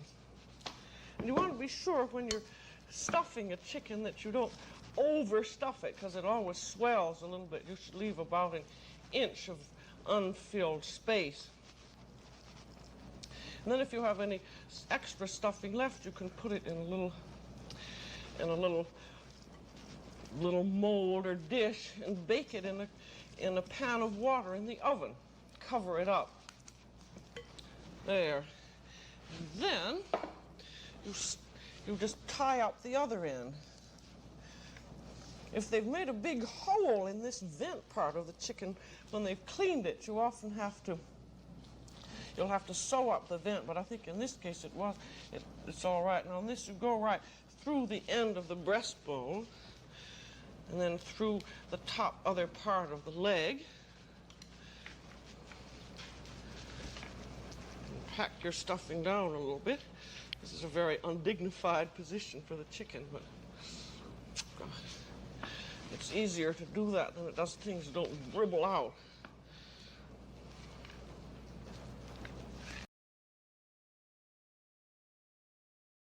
Chicken, but stuffing down a little bit. This is a very undignified position for the chicken, but it's easier to do that than it does things that don't dribble out. This is a very undignified position for the chicken, but it's easier to do that than it does things that don't dribble out. There. And see, tying it that way, you don't see that is perfectly well closed so that you don't have the worry about the stuffing coming out. And then that goes into the pot. But I should have added a piece of string onto that also so that that can be pulled out. I should have, when I did that last tie, have left a long piece of string. And that goes in. And then we tie the string again there. And then we put water into the pot. In this case, we're lucky that all of these things take about the same amount of time to cook. We have, see, a stewing chicken takes between 2.5 and 3 hours. If you can also put it in, you can cut it up and put it in, and then it only takes about 1.5 hours. It never looks quite as fancy. You want to have enough water in there to cover your chicken and then also cover the vegetables which are to come. You have just about enough. I'll just put in the rest of this water here. There. And then we have our vegetables which go in. And the vegetables, you can put in soup vegetables to cook along with the chicken, and then your vegetable garnish would go in about, they should cook just about 1 hour, or a little over 1 hour, because you want the taste of this cooking soup and the vegetables all to sort of give a community of taste. Now here are leeks, and leeks for some reason seem rather hard to get, but they're available everywhere, and if your market doesn't carry them, just ask them that they do. It's a wonderful vegetable for soup or just as a vegetable. And when you get it, it looks like that. It has a slight onion taste, but it's more perfuming. It has the root end on here, and that you cut off. Then you take a knife and you slit it that way, and you slit it the length the other way. And then you open up the leaves and wash them under cold running water, because there's always a lot of dirt in the leaves. So you'll be sure and wash them thoroughly. And then, after they're washed, this one hadn't been, you can either wrap them in cheesecloths or you can tie them together, again, for easy removal. And you tie it just the way you tie bunches of asparagus. One tie at one end and one tie at another. And then these are very easy to remove. And then there's a tie at the lower end there. I forgot to put any salt into my pot. This is kosher salt. It's sort of a rock salt. It's very nice because you can pick it up with your fingers. And that would need probably about 2 or 3 tablespoons, which you can put in enough at the beginning, and then you can add more later. And then you'd also want, for further seasoning, you'd want an herb packet. So we will use parsley and some garlic. I'll use about 3 cloves, and bay leaf. I'll even use 4 cloves because that's a big pot. And then tie those up in cheesecloth. And that again is so that the herbs won't disperse through your soup as they're cooking. So in they go. And you'd also would put some thyme and other seasonings in if you like. Then we would have the rest of our vegetable garniture. There are carrots. Those are just peeled and quartered. And those are, you can wrap in cheesecloth also, as you'll see later on how this works. When we take it all out again, it's so much easier to have it in cheesecloth. And there, those go in. And if you have onions or turnips, those would also go in. And the sausage here, this is a smoked Polish sausage, that would go in ½ an hour before the end. So we'll just pretend that it's ½ an hour before the end, and that goes in. And be sure when you're using your cheesecloth that it's washed cheesecloth, because it always has sort of a taste of sizing, or so that would, you pick that up in your soup. And now I'm going to clear the decks and show you what we do for when your great pâté is all done. And this, for the timing of the pâté, because it can sit and wait, you don't have to, it's a good idea to start it a bit ahead of time. And say if you had, for one like this, I probably started about 4 or 5 hours before I was going to serve it, because it can wait. This great big pot of water takes a long time to cool off, and it's better to have it done than not have it done. And so here's what that we have already done.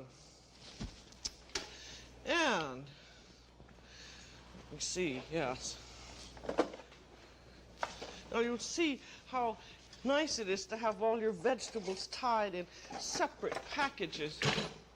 We have here our leeks, and that's a lovely aromatic soup that we have here, and that you can serve either as a first course for your dinner, or you can save it and use it another day. So there are leeks in a little plate, and then we have there are onions. You just cut off the cheesecloth. Cheesecloth you can get anywhere, and usually in any market, and it just comes in a little package, and then you just wash it out, and it's ready to use. There are onions, and we have carrots. That's hot.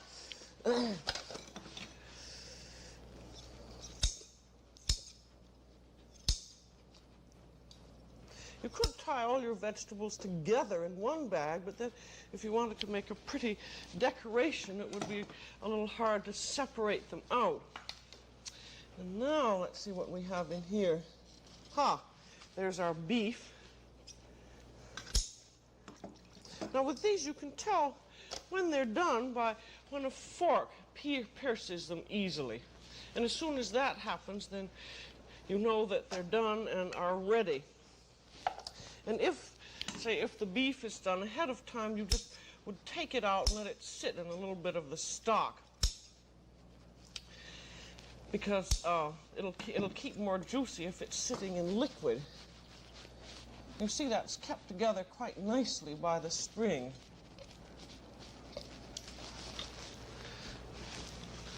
Now let's see what else we have. There's our pork. You can see what fun this is, really, because most people don't realize that you can just cook all of these things together. You wouldn't cook lamb along with it because that has too pronounced a flavor. You could cook ham, but then everything would taste like ham.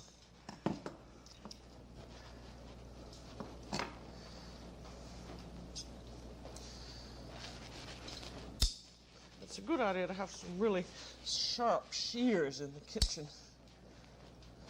I hope I've got all those strings off. Well, there's a little bit more. There's still a little bit more. That goes off. Now, what have we got?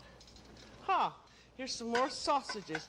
These ones, rather than the Polish sausage, I got Polish sausages already smoked, and these are fresh Italian sausages, and they're very nice.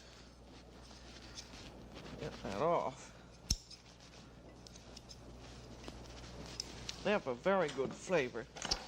Then, let's see what else we've got in here. You could, if you wanted to serve this, I'm going to serve this on a platter so you can see things better, but you can't get them all untied and then return them back to sort of a serving pot if you have one. People don't know what you're about. They're simply amazed to see all these things coming out. Now we have chicken in here. Now this one, I cooked the chicken already all cut up so that you could see it done both ways. And that's terribly simple. You just wrap it again in your cheesecloth bag. And then you don't have the problem of carving.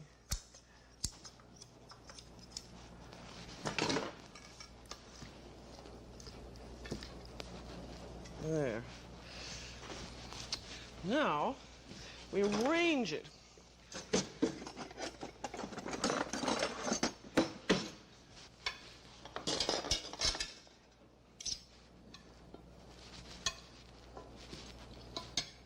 the chicken at the two ends of the platter.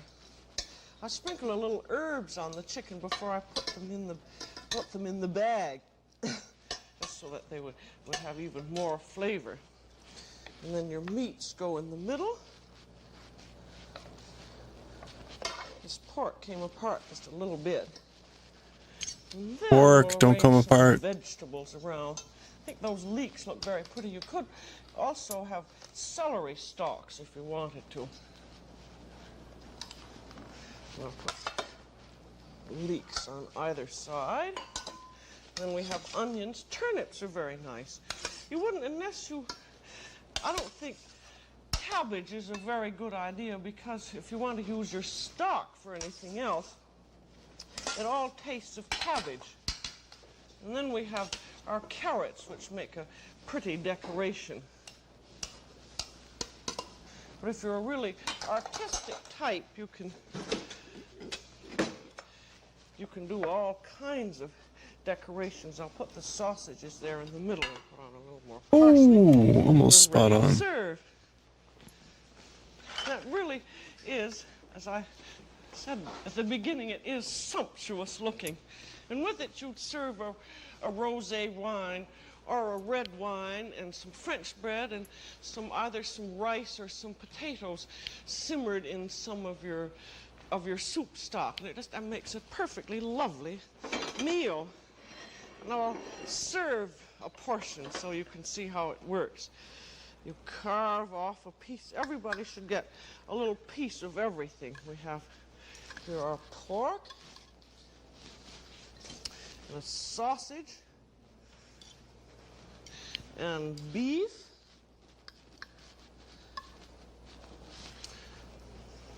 and then, chicken, yes. I'll give somebody a piece of the breast. And some carrot.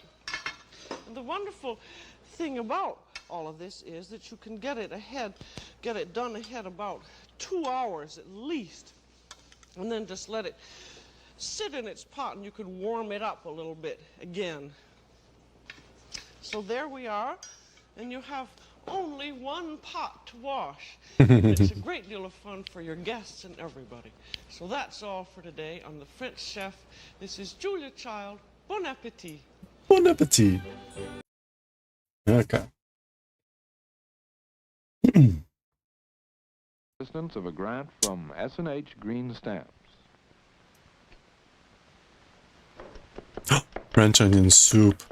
Easy to do if you just take a little practice. When you hold your knife and you want a good sharp knife, I always use knives of ordinary steel that rust but which will sharpen.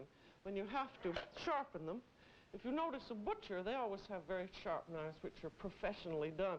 They only do just something like that about every 3 or 4 times they cut. But at home, your knife usually gets a little duller than that.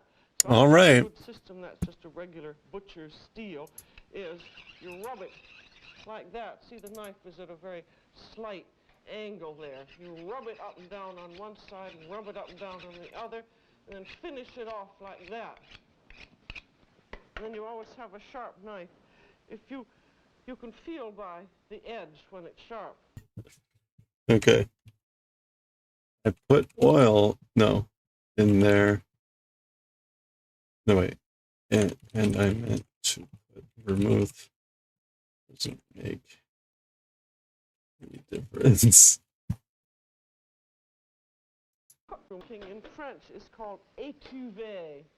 You just cover it and cook them moderately fast, but you have to keep looking at them. As long as we've got so many onions here, I'm going to show you one more trick, which is how to dice onions, because very often you get that. Holding your knife the same way, butter out of the way, cut it in half across the root end.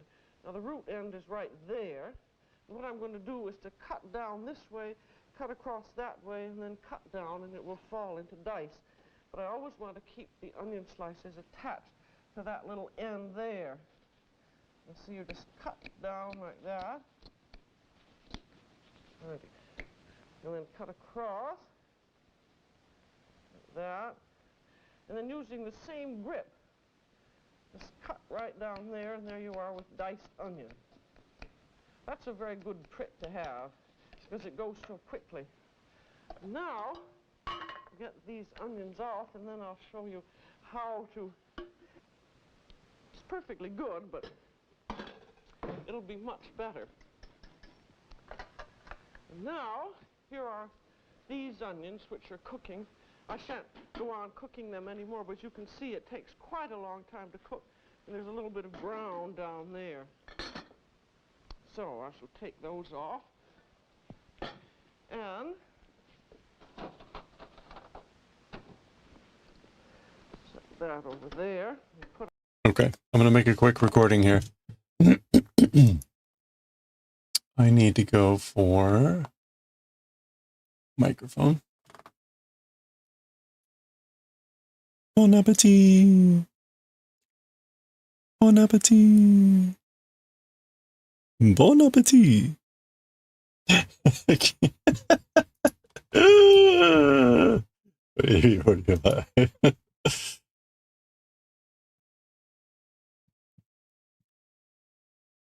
Keep using vermouth instead of oil. now here's an egg yolk and some corn. What happened to the brandy? Oh, there goes the brandy. Too bad.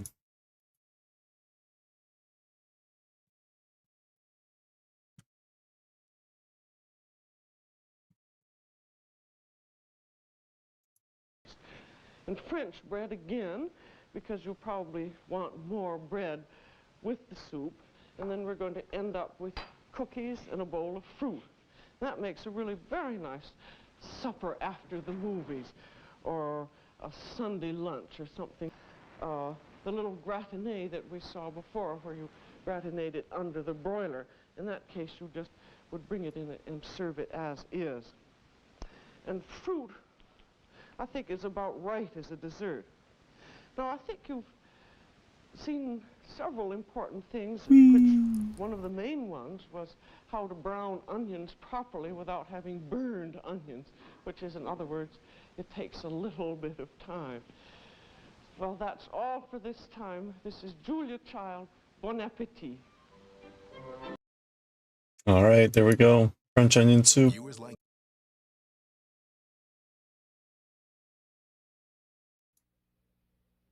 The French chef. One, which I like the best of all because it's good and hard.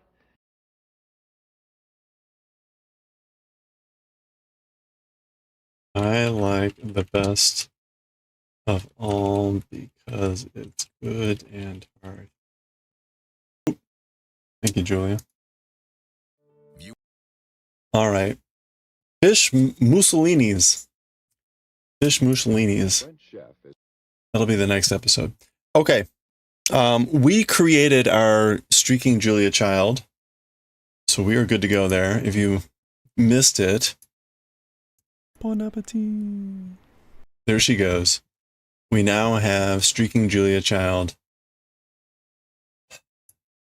as part of our streakers. Okay, so if you get a stream streak, we celebrate with our streakers.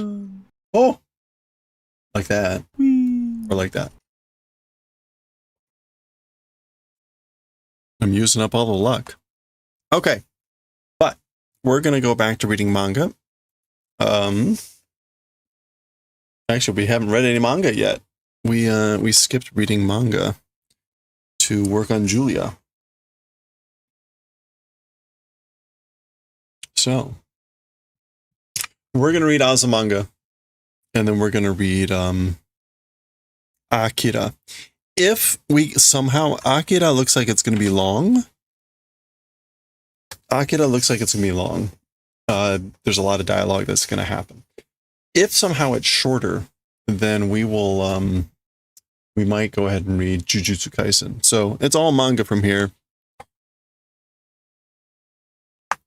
So let's get to it.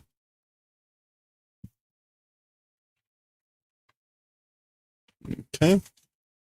All right, what am I forgetting? I need to record. Everything else is set, I believe. Okay.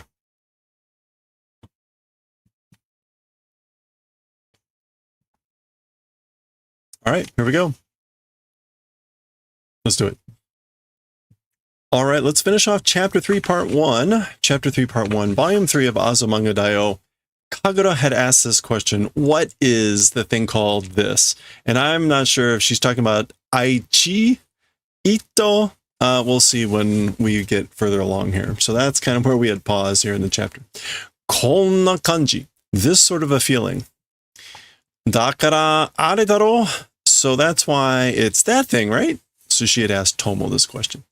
Meiru toka, homepeiji toka. So like mail, email, and homepages and things like that, right? On soyu funiki wa wakaru? Yeah, that sort of mood or whatever asks for that understand. So kind of like, yeah, I get that kind of feeling. I get that. I understand that. Dakara, okay, so it is IT. Dakara aichi te nan no ryaku. So that's why saying IT, abbreviation of what? This is abbreviation ryaku. So when you say IT, what's it an abbreviation of? Kini suru na. Like, don't worry about it. Kini suru is to have it on your mind, to be worried about or whatever. And she's saying, don't do that. So don't worry about it. Aichi. Yomi wa shitteru ka? As for Yomi, familiar, knowing? So like, Yomi, do you know? Nan no ryaku da. Again, like what abbreviation is, or abbreviation of what? Internet technique. Internet technique? Oh, sore poi. Oh, it does seem like that. So poi is kind of like ish, or just seem like something. So it's kind of like that. Sore poi. Nai toki dekiru? Nai sho. Secret? Disclosure? No, it's not nai sho. What am I thinking of? Toki. Right. Toku is the last part, but not the kunariri. Not toku. Okay, not toku. Okay, that's just consent agreement. Agreement is possible. Like, I can agree with that. Daro, right? Like, you think? Okay. I guess this is Shin Aichi, like the real IT. The real IT. Chigaimasu yo. It's different, you know? Information technology. So information technology, which is what IT stands for. Ryaku shite IT desu. Aichi desu. So doing the abbreviation, it's IT. Nihongo de ieba, Joho shishitsu desu ne. If say it, Japanese if say. So if you say it in Japanese, it's Joho. I guess that's shijitsu. Is that she?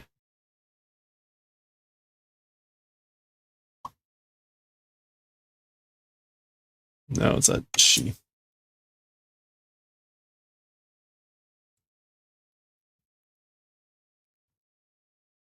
Where is it?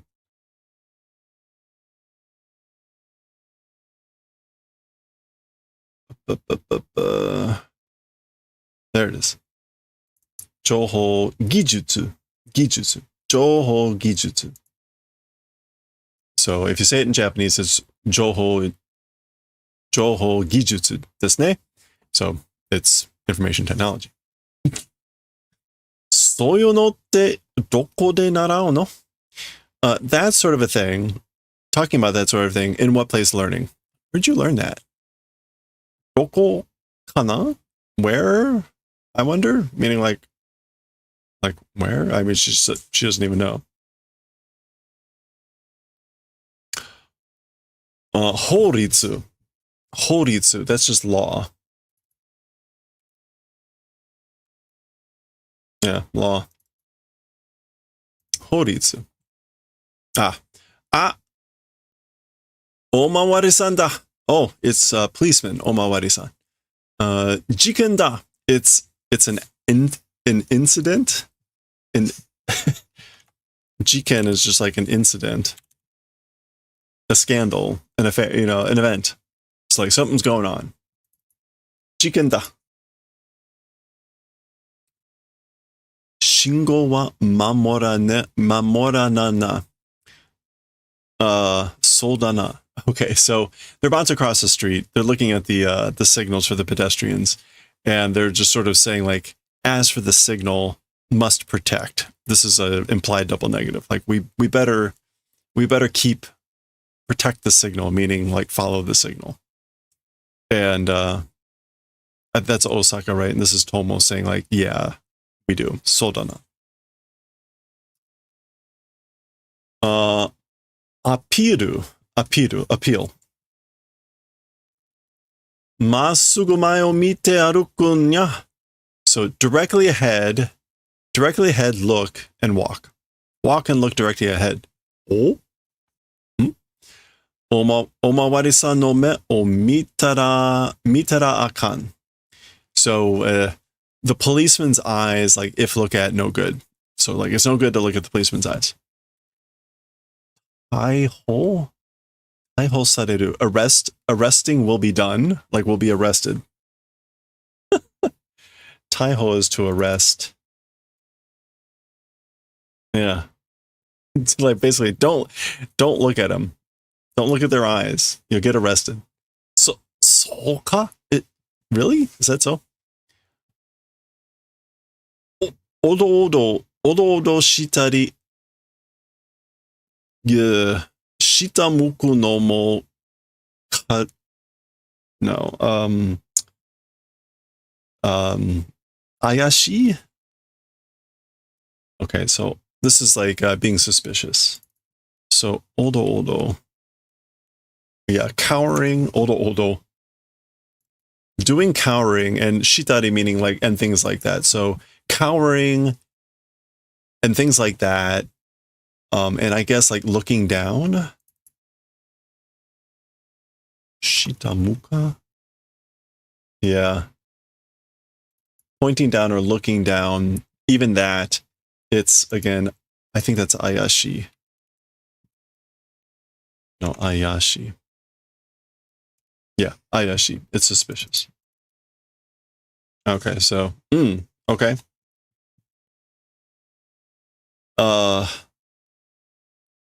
犯罪者でない風を装にゃ. Okay, this is like, it's good to be in the manner of not being a criminal. Okay, Hanzai, is it Hanzai Sha or yeah. Yeah, Hanzai Sha. Not being a criminal, that style, that mood, that behavior, seeming to be good. So it's seeming to be good if you basically are in the manner of not being a criminal. Basically, act like you're not a criminal. Wakatta. Understood. Got it. Seicho. That just means like growing older, maturing. Like usually it's like growing into adulthood, that type of a feeling. So there we are. Jiken to wa chigau mitai ya na. As for with an incident or whatever, seems to be different. So I guess it was something other than an incident. Shitai mo nakatta. Even a corpse not existed. So there wasn't even a corpse. Chotto shita jiko to ka poena. A little bit like an accident or something-ish, isn't it? So there's poi again, and toka meaning like that. So an accident or something like that ish, isn't it? So ya, jiken yattara deka ga dete kuru nya. That's right. if it's an incident, the dekka comes out. What is a dekka? Oh, a detective. Where does that slang come from? I mean,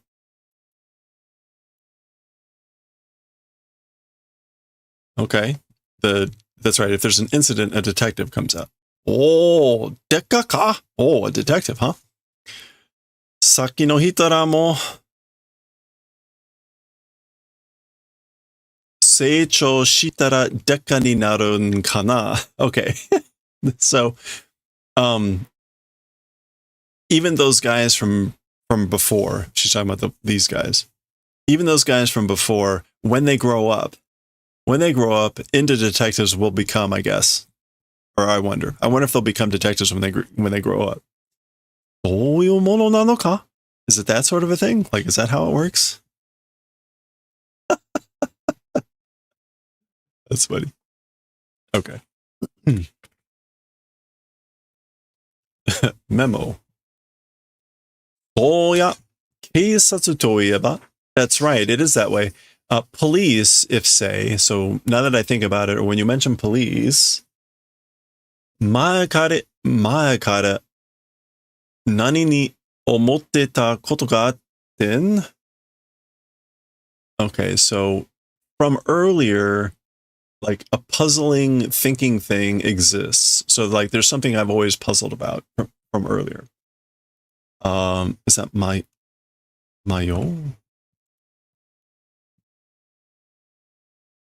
No, it's Nazo. Yeah, Nazo ni. So I guess it's Nazo ni. Yeah. 前から謎に思ってたことがあってん. So again, from earlier, as a puzzle or as a riddle, thinking about thing exists. So there's something I've always been puzzled about. Not surprising to hear from Osaka at this point. Keisatsu Techo? Shucho? This is it'll be like a hand notebook. I mean, literally a hand notebook, a little flip pad. Shucho?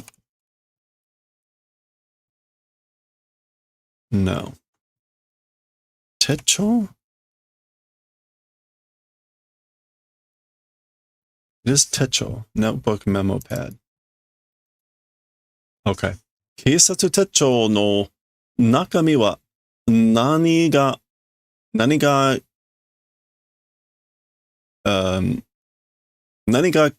kaite aru nya. Okay. As for the contents of the policeman's notebook, what is written there? I wonder. So it's something she's always puzzled about. What's in that notebook that they hold?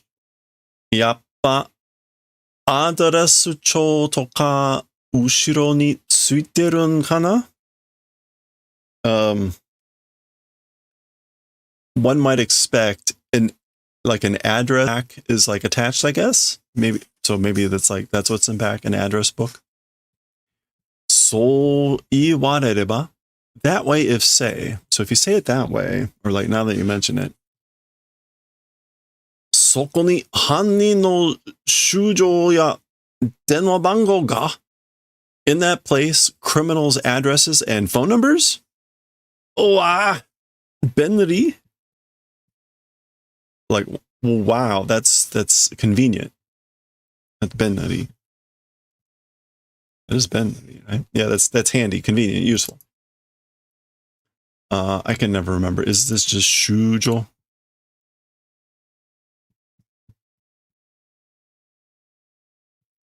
No, Cho. Okay. Jusho? I think it's Jusho. Address. It's an M4 word. I should know this one by now. That's a classic example of like, that never comes up in manga. Jusho. People in Bleach and Demon Slayer don't have addresses. Okay. Jusho. Jusho ya denwa bango ga of criminals. Handy. Convenient. Reality. Reality. でもやっぱ好きな人の写真とか入れてるかも. But again, yappa is like usually like one would think, or as I thought. But it's usually when you've got confirmation of it, like, oh, as you would think, or as I thought. So it's a little bit strange to see it in this case. But anyway, but as one thinks, liked person's photo or things like that being put in, maybe. So as you would expect, maybe they have photos of people they like. Oh, Sukina. Oh, Sukina. This is police female police officer.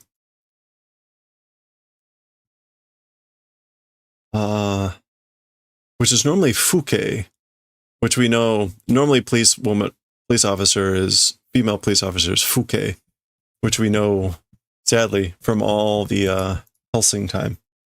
But this is Fujin Keikan? Yeah, Fujin Keikan, I guess. Which is still just female police officer.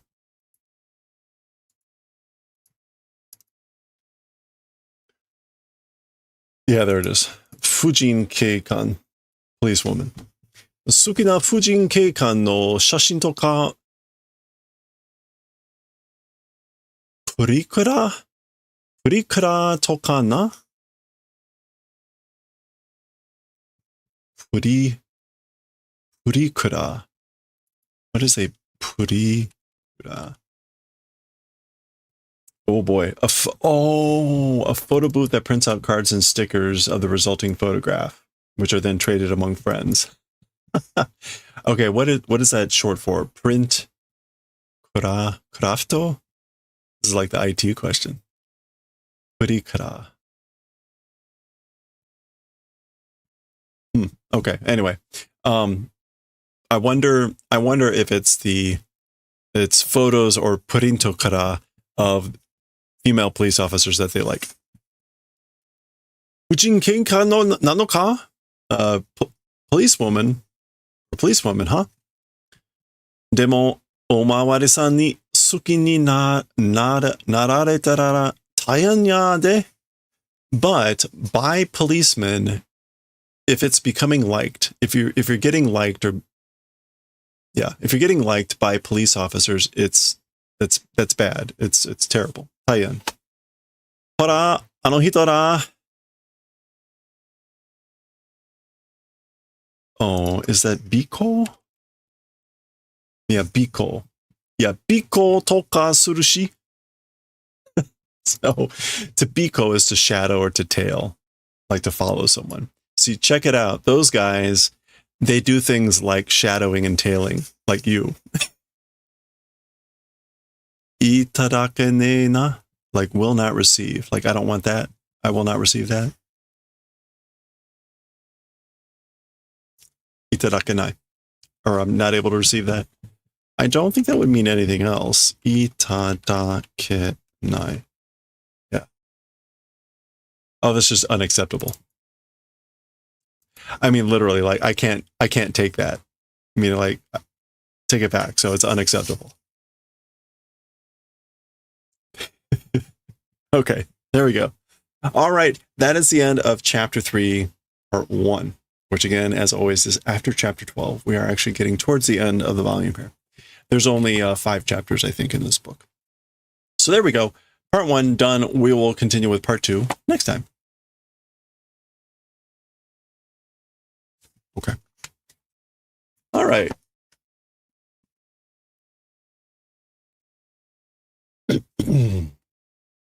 We'll move right on to Akira here. We're starting Volume 5 of Akira, Chapter 72. Chapter 72.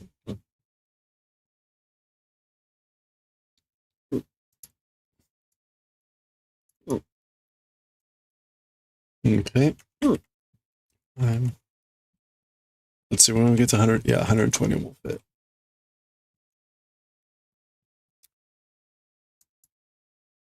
Okay.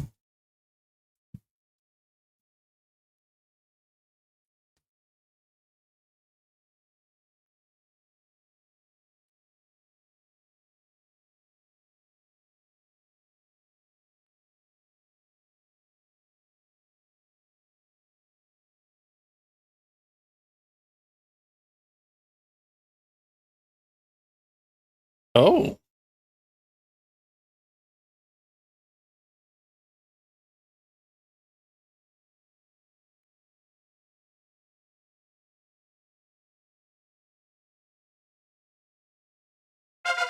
Gah.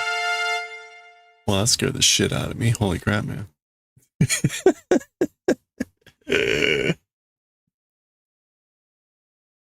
Stupid Dragon Quest. Leveling noise. All right. All right. I want to be able to catch this all in one shot. All right. Here we go. Let's get rolling. Let's do it. Okay, let's read chapter 72 of volume 5, first chapter of volume 5. We've got some shiny pages here, nice color pages.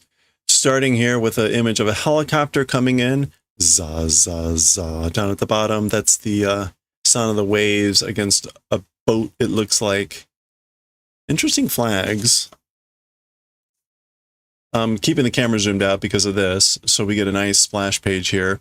Akira, the key is unfortunately in the binding, but you can see, of course, it is a key.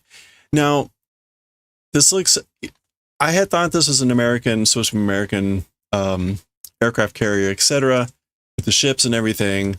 I was just looking at this before we were starting, and I'm a little bit confused because you see here, the flag here is not. So we'll see what happens here. All right, we still have one page of color here. Cider on the bridge wing here, looking out for the helicopter here. Kike o, I guess it's kannin shimashita. So basically, have done visual confirmation of the aircraft shape.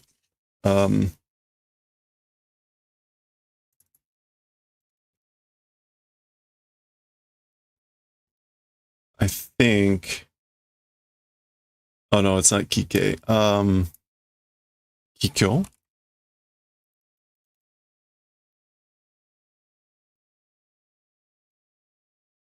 Oops. Okay, it's Kie, which is sight or signs of an airplane. Kie. Kie o.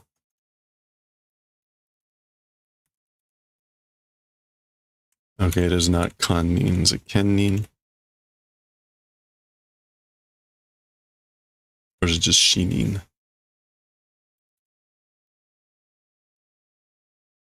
Shinin. Oh boy. Great start. Shinin shimashita. So have done visual sighting with the visual signs of the aircraft. Okay. Stage 6 ni chakukan o kyouka suru. Will do permission for, I guess, arrival on stage 6. So presumably that's like the spot that it can land. Is it chakan?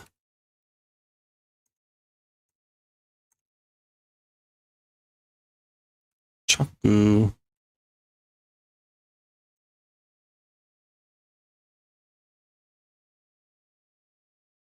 I think we should see this. This is like landing on the ship.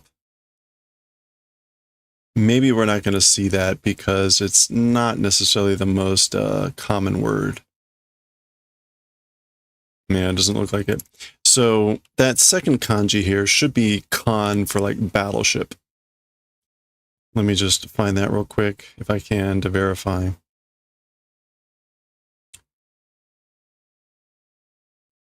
Yeah, worship. So, yeah, so this is either going to be chakkan, which again means landing on the warship.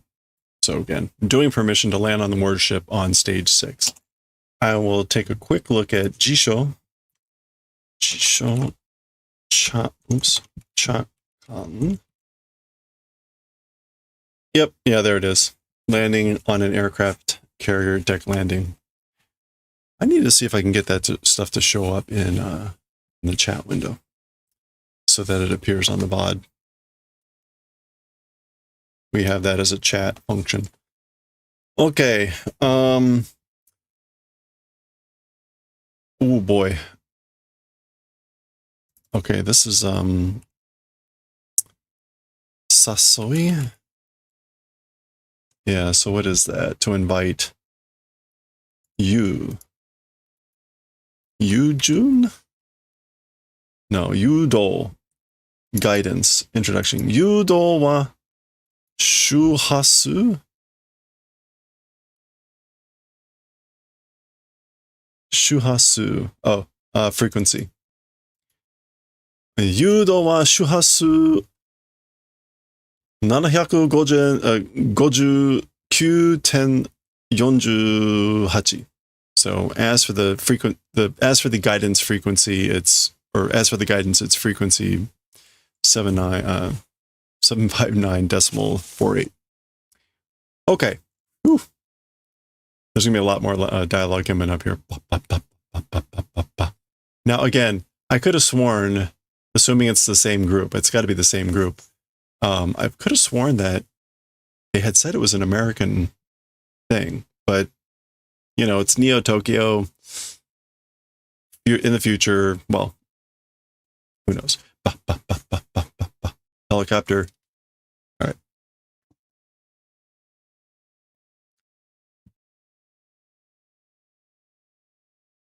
All right, who do we have coming off here? All right, nobody that we recognize here at this point. Notice, okay,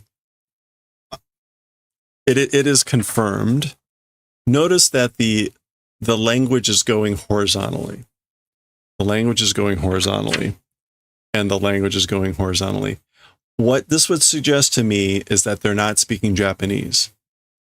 In English, we might do some other fancy thing where it's still in English, but we'd put it in italics, or we'd put brackets around it or something like that.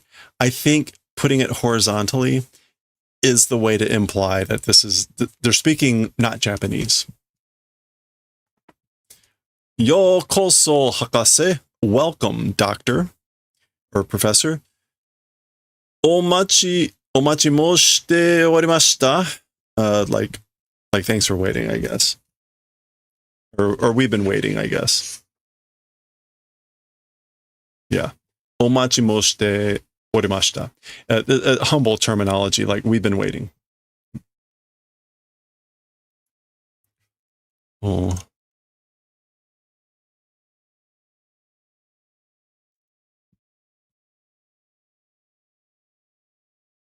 Yeah, which we're not going to see. So, moshite, again, also kind of a humble word. I'll assume that we're actually still going this direction, even though we're reading differently. Kochira e douzo. Shinani mo no te nani mo sakihodo kara omachi de. Okay, so like, again, welcome this way, or please to this direction. Like, please come this way. Even te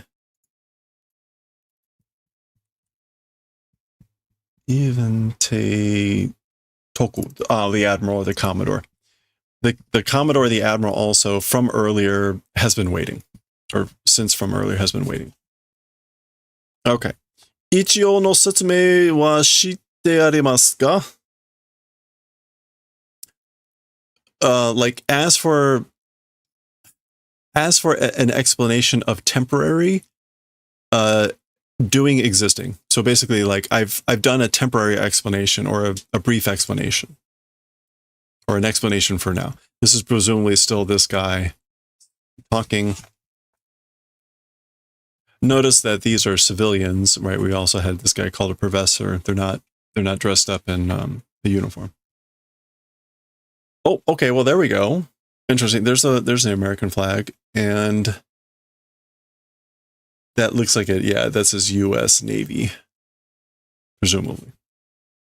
Nani shiro goto ga ippan joshiki o koete imasu kara dousei te wa imasu ka? Okay.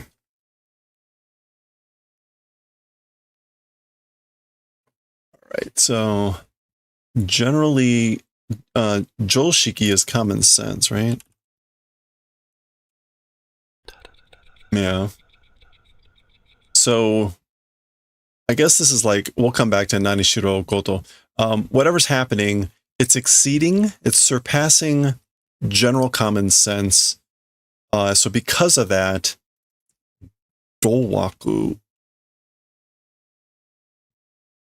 Okay, it's not Dowaku. Towaku? No. All right. It's definitely a Waku.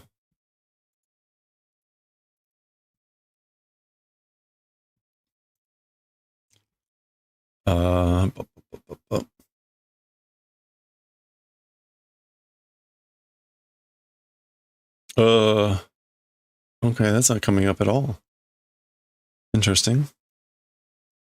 Okay, so we want that do.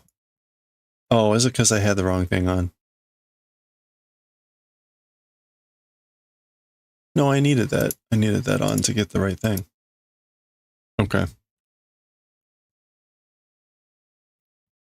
Oh, we're off to a great start as always. Okay, so let me check real quick.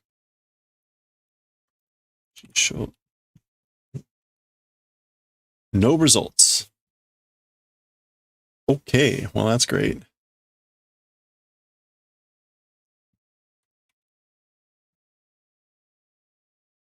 Oh. Well, that's weird. Why did it come up here? Tomado, to be bewildered. Losing one's bearings at sea. Okay, so it's kind of a naval term. Okay, and let me go back to Nanishiro. You can get the gist of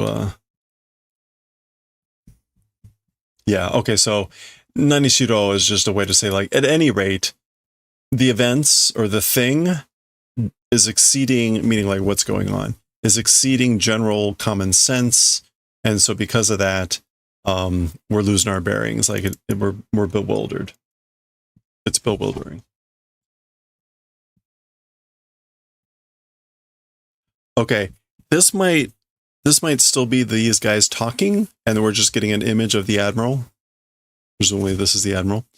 Shikashi, because he's not talking there, and they haven't arrived yet. Shikashi, rikai toyu ka hanshin wa yosete orimasu. Okay, however, the thing called understanding, as for kanshin, I guess, is it the thing called understanding? As for concern or interest, it is beckoning that. It is yosete.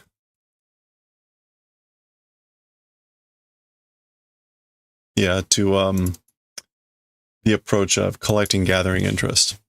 So, but is it understanding? Are we understanding it? As for interest or concern, it is gathering of concern.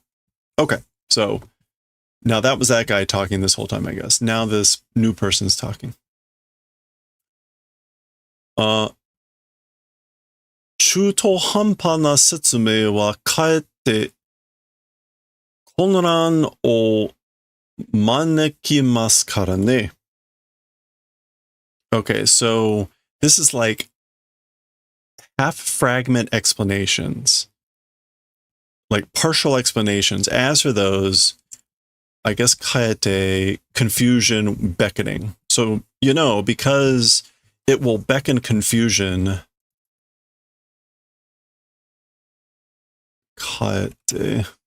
All the more.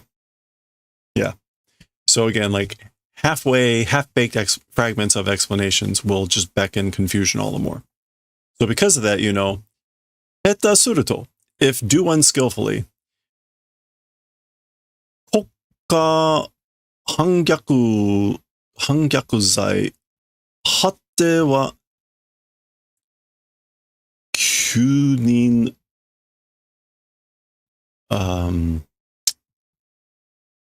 nani desu. Okay. If do unskillfully, the country, like traitors, hangyaku. Yeah, the crime of treason. As for the ending, crazy. Okay, that's not kyunin. Is it kyujin?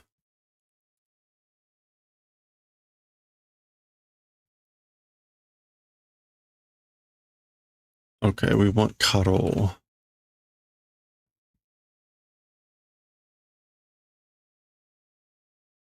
No, we don't want karo.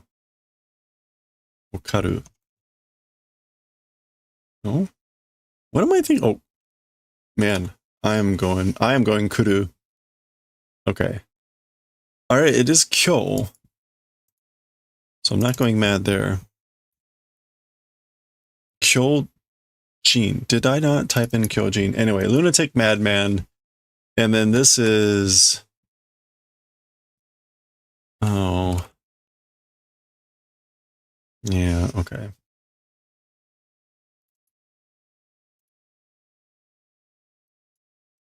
Basically, this guy is saying, like, if we don't do this well, we're going to be thought of as crazy madmen and will be branded like with treason. So, as you can imagine, right, if you're going to come in and start talking about psychics and stuff like that, is probably not going to go over well. Yeah, Atsukai. So, Kyojin Atsukai desu. It's treatment as lunatics, as for the end of it, if we do this up poorly.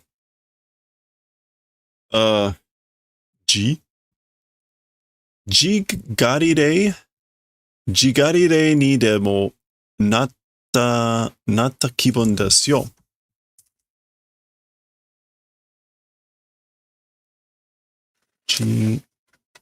Galilei. Giovanni Galileo. Even to Galileo, becoming mood it is. So it's like the mood is like having become Galileo. It's like you're going to say something crazy and you'll be branded a traitor. それをおっしゃれると強熟してしまいます。Okay. When speaking that way, or when speaking that, it does like shrinking of fear? Really?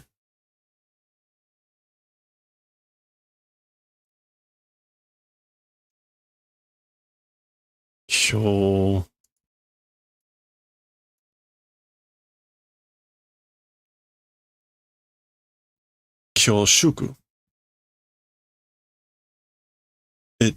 It's doing shame.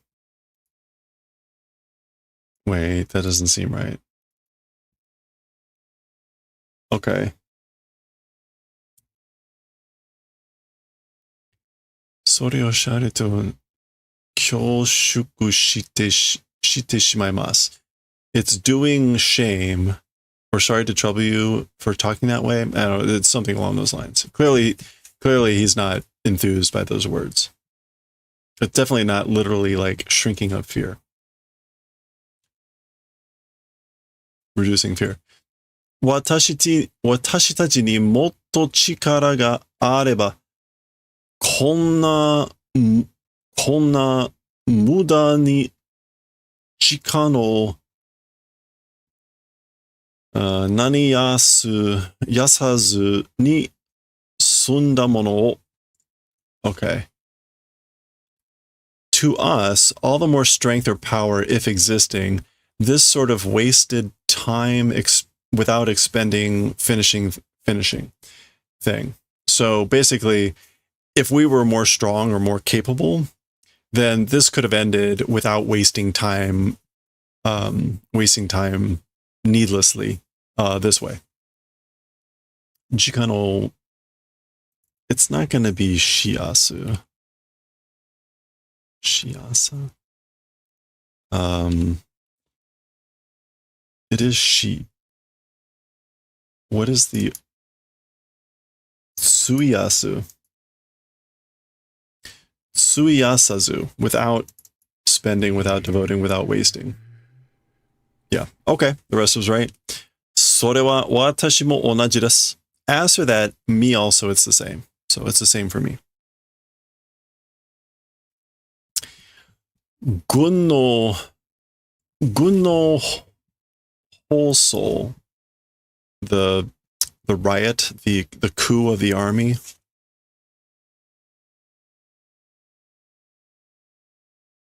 It's not wholesale.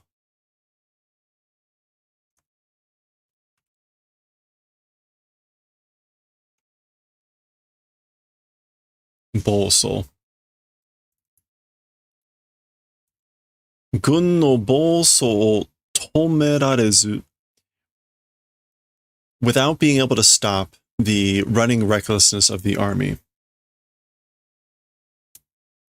世界の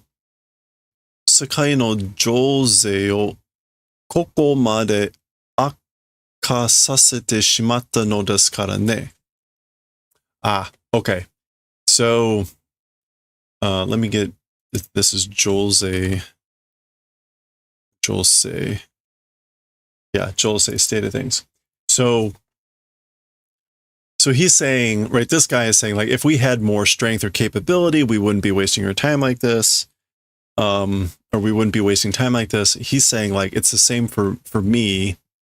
It's the same for me without being able to stop the army, the rampaging of the army, and the world's state of affairs to this point, evil transformation, like, allowing to happen because it is, you know.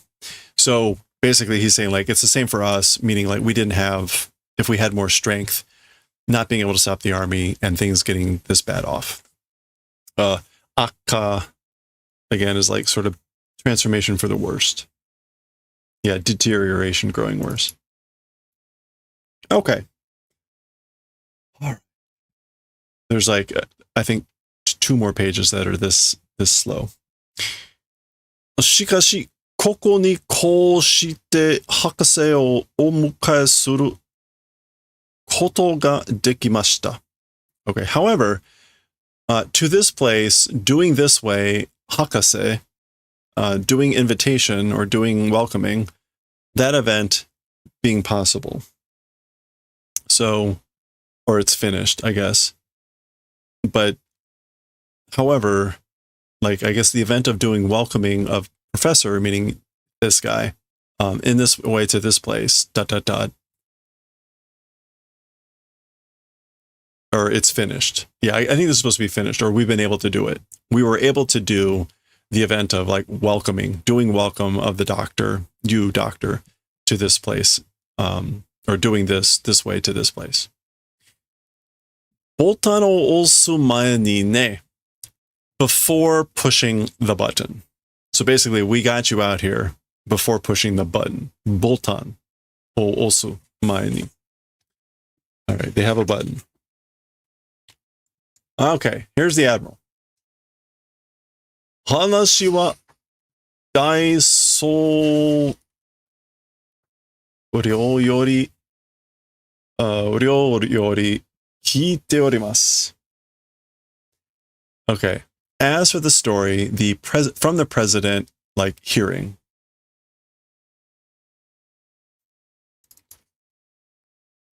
Daioh is, or is it Thai?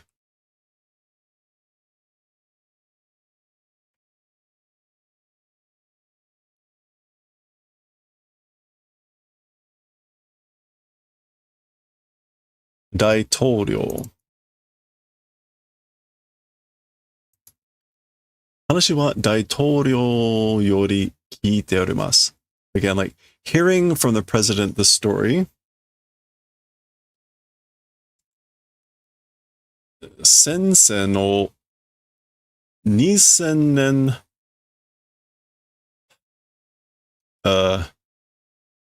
医的の医薬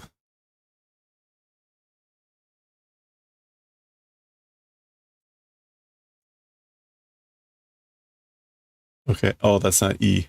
No, Joel. Joel Teki?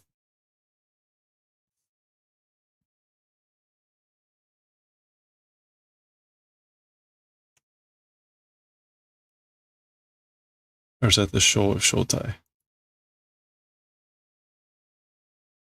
I am completely lost. Okay. All right. Regroup.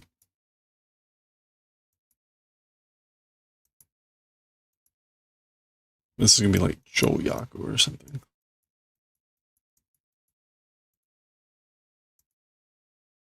It is Joyaku. Okay. Treaty Pact. Okay, so Sensei no 2000年条約のラインまで何々していただくとのこと、その間に損益を、表します。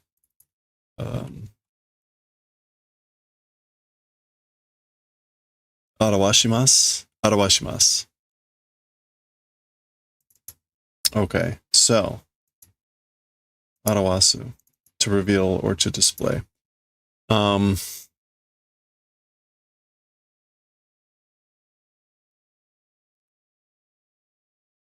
Up until the line of the year 2000 treaty for the like Sensen, which is going to be like the war lines. Presumably that's like battlefield lines or like the war front, yeah. Up into the okay, so they're on the Sensen. They're on the front line of the war, whatever. So up until the line of the 2000 year treaty, or the treaty of the year 2000 war front, the event of receiving, you doing whatever this is,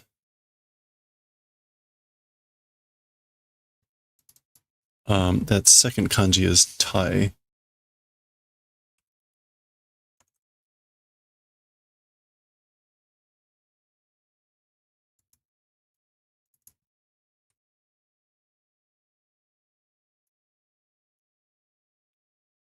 And the first kanji is there. Hettai, evacuation, withdrawal. So the event of receiving, I guess, evacuation or withdrawal up until the line of this, that Adon, that decision.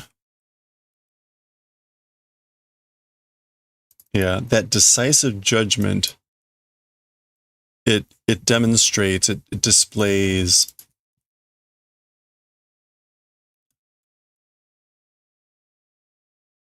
I guess that's Kei.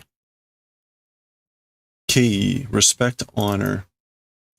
Kei o arawashimasu. Okay, so heard about it from the president. That momentous decision, that decisive judgment displays honor, respect for doing retreat up into the line of the forefront of this treaty. Okay.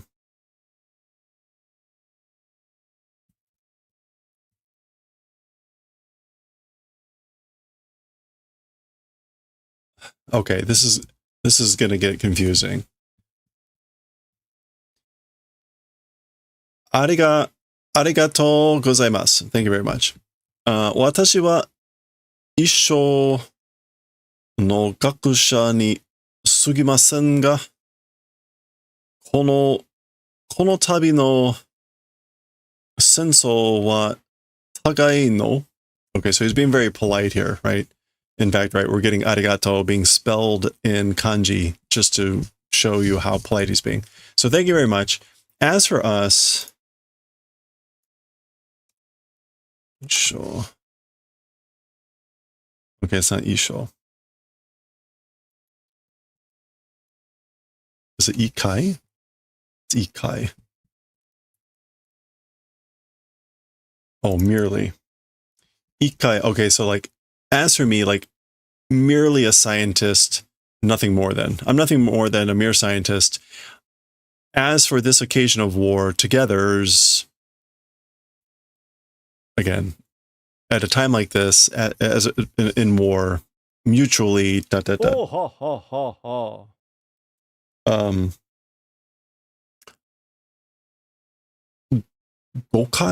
Gokai kara hajimatta mono. A thing that started from a mistake, a miscalculation, or an error. Gokai. Yeah, a misunderstanding. Gokai kara hajimatta mono. A thing that started from a misunderstanding. Waga kuni toshite wa totuzen,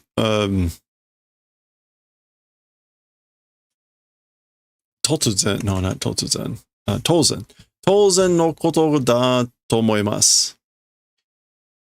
I guess like as for my country or as for with my country, a natural event thinking.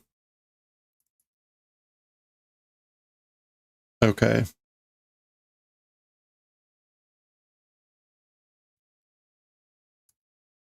I guess again, like as for country, thinking it's a natural event, that it started from like a misunderstanding. Okay. 私はただこうして今日アメリカ大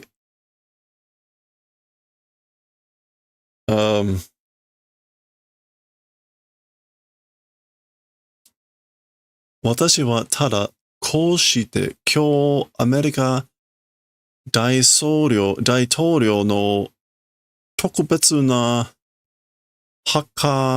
の計らいによって米ソ共同研究の機会を待ってたことにお礼を申し上げたいのです。Okay, all right. There's a bunch of funny things going here.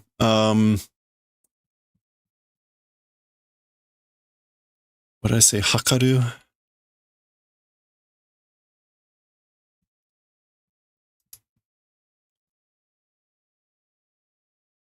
Yeah. To measure. Okay. So, as for me, simply doing this way, I'm just doing this. Today, America's president's special like measurement plan survey. I think this is like American Russian cooperation, research, opportunity, waiting event, gratitude, wanting to say. So I'm wanting to give gratitude, wanting to speak gratitude to the event of waiting for the opportunity of mutual cooperation research of like American Soviets with this like special something of the President of America. So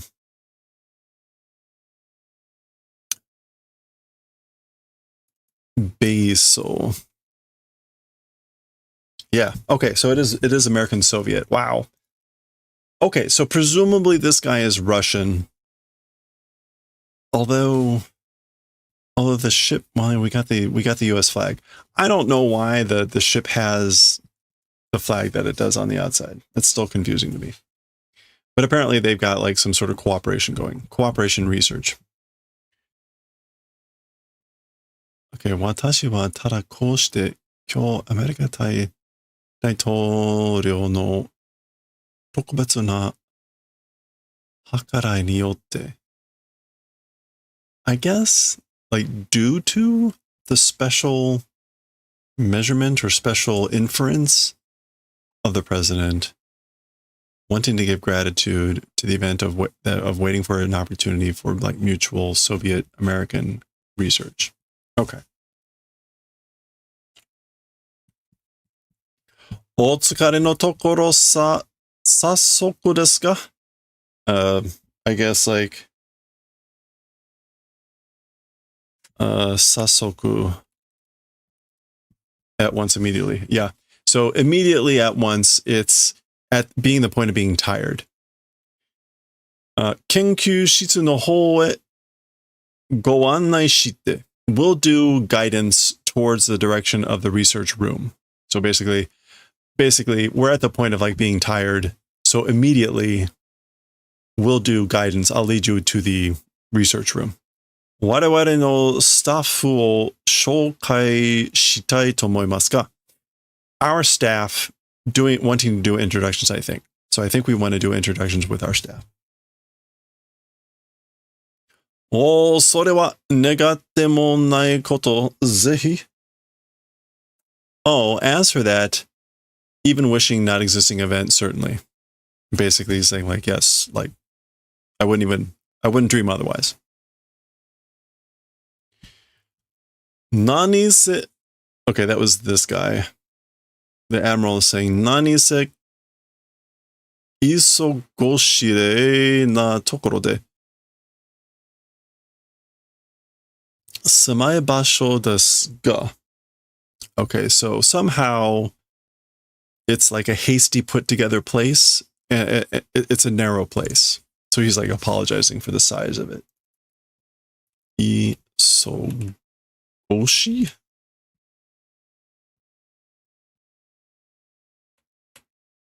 Okay, maybe it's something else. It's Q. I think this is supposed to be Isugashi. No. Hastily made. Oh, Q. Q go shire. No. Q go shirai. Okay. Q go shirai. So it's a somewhat of a hasty put together place. Q go shirai na tokoro de.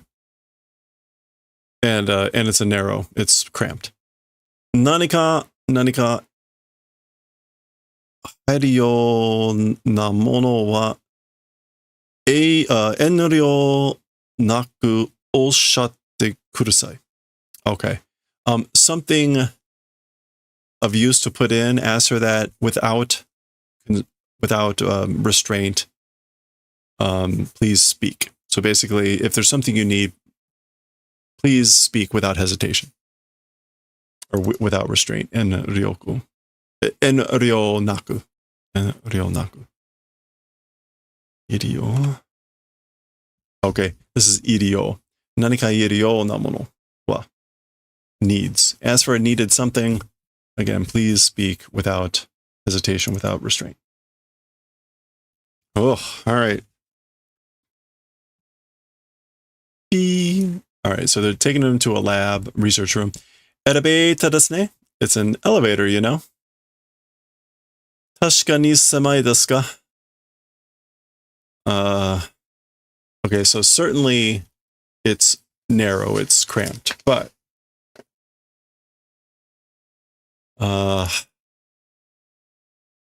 okay, that's mokeru.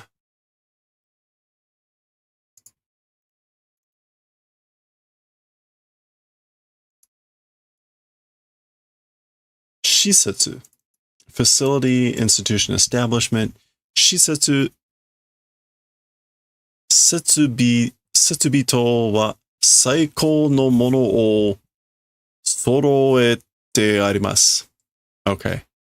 The facility, as for the like furnished quality, it's the highest things are gathered together, are assembled. Assembling of the highest quality things. As for the setsubi, which again is going to be like furnishings. Setsubi toll. The toll there is just the quality of it. The quality of the equipment. All right. It's cramped, but highest quality. それと、館内各所にある立ち入り禁止の表紙は守っていただきます。Oh, like, and in addition, inside the ship, like in each place inside the ship, as for the indications for like entry forbidden, certain ones will receive protecting. So,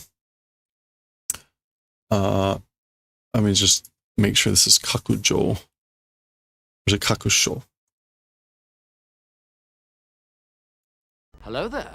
Hello there. Yeah, each place. Okay, so again, in addition, each place in the side the ship that has the, as for the indicators or the signs of, again, entry forbidden, please protect, he's basically saying. もちろんですよ, of course.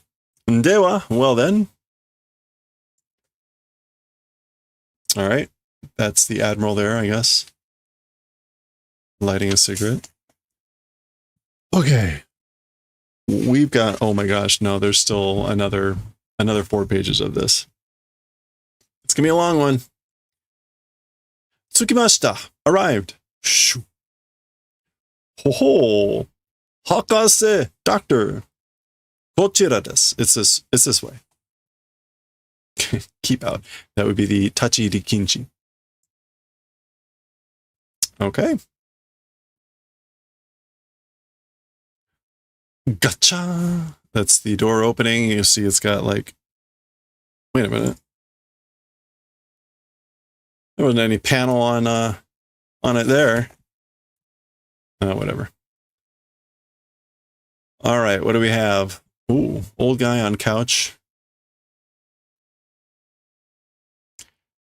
Got the coffee tray, coffee cart. All right. Oh boy, that's a fun crew. Minasan go shoukai shimasu. So everyone will do introductions. Oh boy. Dobro Fuski? Fuski. Hakase desu. Dobro Fuski. Okay, we'll do introductions. This is Dr. Dobro Fuski.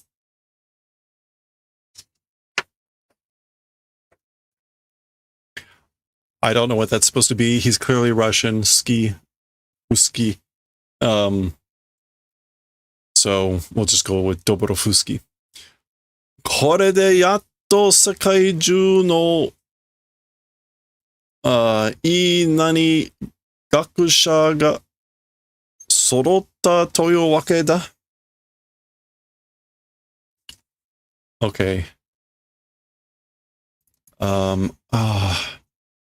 It's not Fuji. No, it's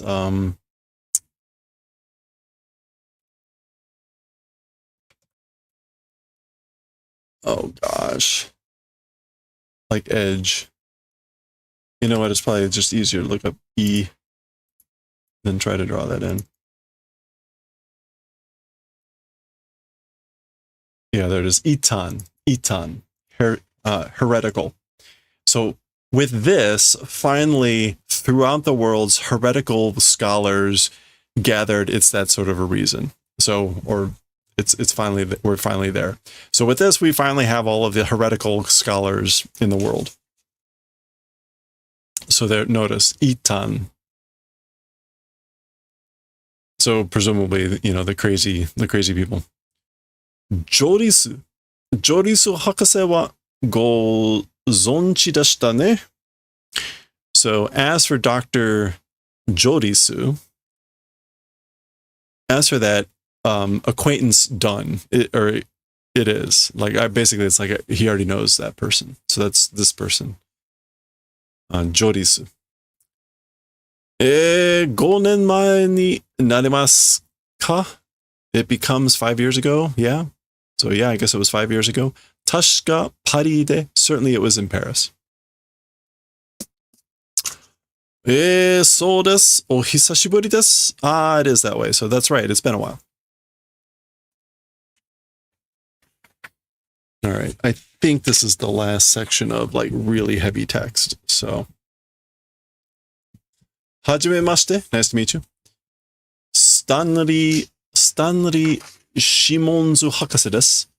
So, introducing themselves here as Dr. Stanley Shimonzu.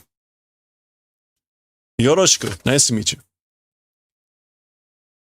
George Hoku desu. Yoroshiku. So I am George Hoku. Nice to meet you. Hajimemashite. Onamae wa Kanegane. Okay. Nice. Yeah. Again, like, nice to meet you. As for the name Kanegane, I guess it's like rings a bell.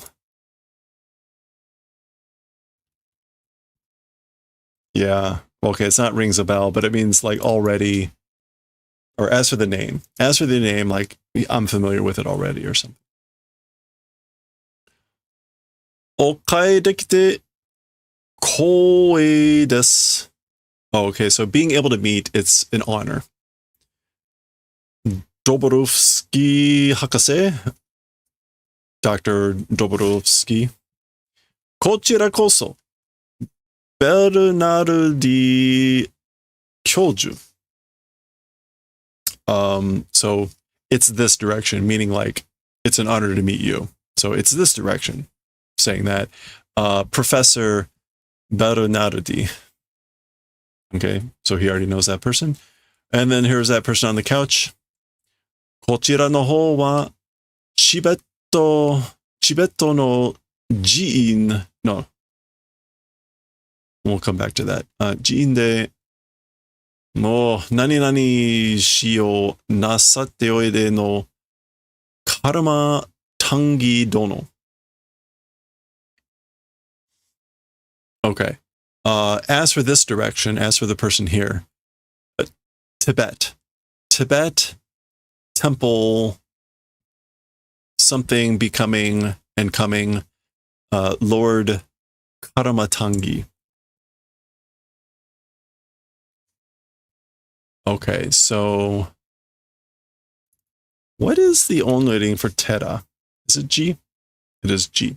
So a G-in is just going to be a temple. Yep, G-in. And then I guess, is this like, it's not secret. Mitsu.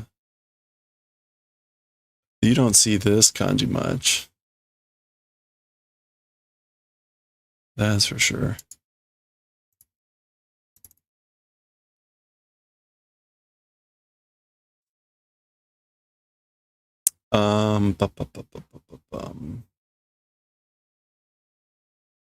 Okay, I'm not seeing it at all.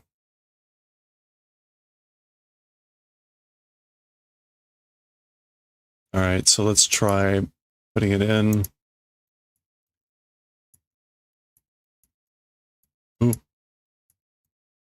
There it is. Okay, so nothing's coming up.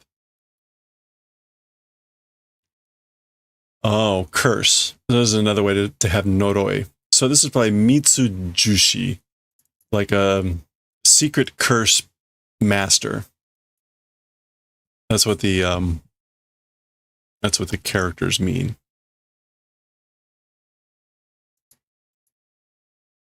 Yeah. It can also mean like Dharani mantra. Anyway, so like, yeah, become a master at the temple in Tibet, and that's the name. Tokubetsu ni wareware no chiimu ni sanka shite itarakite orimasu. I guess a special or especially to our team participation doing or receiving. We're receiving special participation from him. Okay. Oh. Okay, he is mumbling something apparently. Hakase kochira e. So, Professor, Doctor, this way. Here you go. Ah, hi. Oh, okay. Dewa, hajimemashou. Well then, let's begin. All right, so we've got an assemblage of Itan Gakusha. 博士の待っていらっしゃった資料を拝見する前に良い機会なので、これまでの我々の分なりをまとめてみたいと思います。Okay. 資料 is just documents, materials. Yep. And haiken suru is like doing visual inspection. Yeah. It's a humble term. So before doing a looking at the materials or documents that brought by the doctor, meaning since they're all doctors, he's referring to the new doctor. Before doing that, good opportunity it is. It's a good opportunity.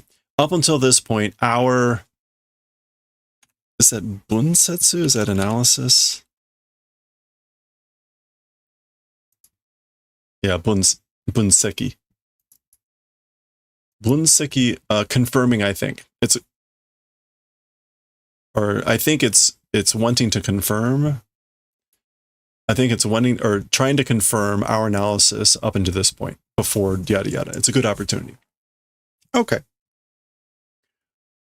もう一つその前に、ドブロフスキー博士にこのプロジェクトに名前を付けていただきましょう。One more thing before that, by Dr. Dobrovsky, to this project, a name attaching Let's Receive.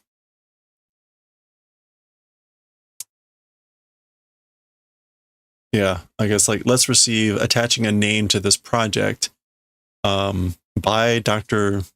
Dobrovsky, I guess before that, this one more thing.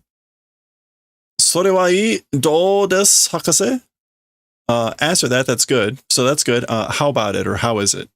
Doctor? はあ、そうですね。では、こういうのはどうでしょう? Like, it is that way, isn't it? Or let's see. Well then, as for this sort of a thing, how is it, I wonder? Basically, what should we do? Juvenile A この A というのはもちろん。Okay, so juvenile A, this A, as for saying that, of course. So A would be Akira. So he's saying, we'll call it juvenile A, the project, and this A saying that, of course, meaning of course you know what A stands for. Yeah. Well, they had to be obvious. Akira no koto desu. It's the thing of Akira, so it's Akira. どうですか? How is that? All right, we're finally shifting away from that. This is still them talking. 少年 A ってことね. So it's the event saying youth A. So that would be kind of like the equivalent in Japanese, juvenile A. いいんじゃないかしら? Yeah, that's good. Isn't it? I think that's the female doctor, Jodisu. じゃあ決まったね? Well then, it's decided, isn't it? Okay, so we're heading back to Neo Tokyo. And hopefully the rest of this chapter will go relatively quickly. Back to Miyako's temple. Things are still in pretty much disarray.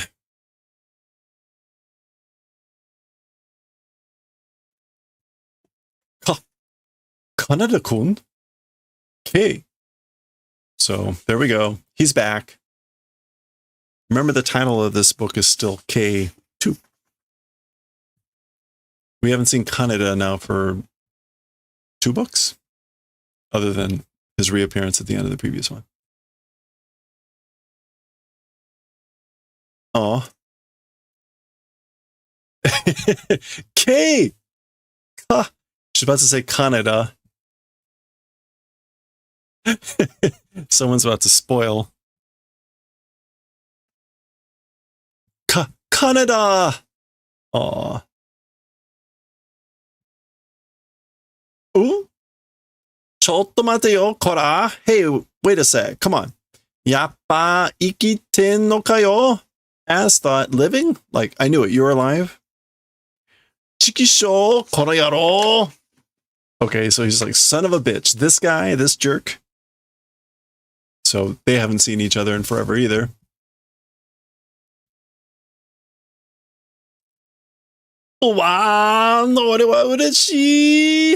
So this guy, Kai, is crying, Uwan, as for me, happiness. So I'm so happy. And Kay is happy too. Okay. And I am happy that we're out of that really dense language. We may actually finish under an hour. We're switching scenes again. Oi. Hey. Huh? There's the colonel. Remember the Kyoko is still inside there, I guess. Miyako no tokoro e. So, towards the place of Miyako.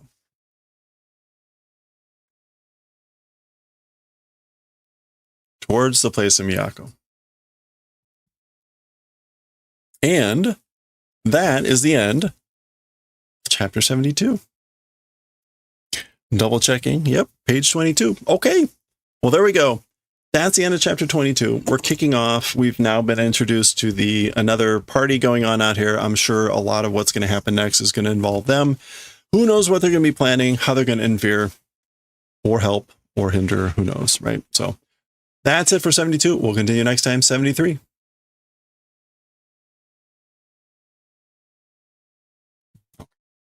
Well, guess what? We are not reading Jujutsu Kaisen tonight.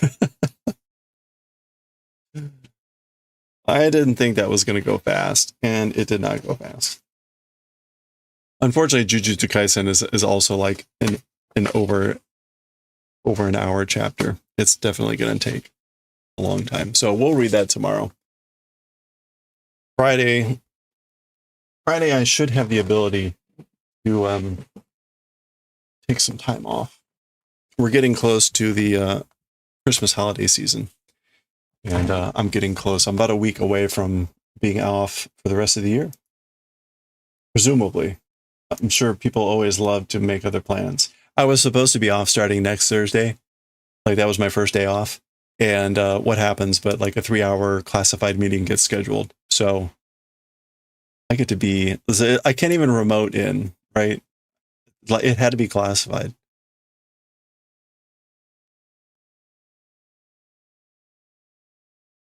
Anyway, such is my life. Yeah, I know. So what that means is, and I've got some use or lose holidays here. So, and I needed all of them, and it was starting Thursday. So like, I'm going to take half a Friday off of this Friday off to like compensate. But anyway, okay, which means I should be able to sneak in a nap, and I should be able to stream a little bit longer on Friday.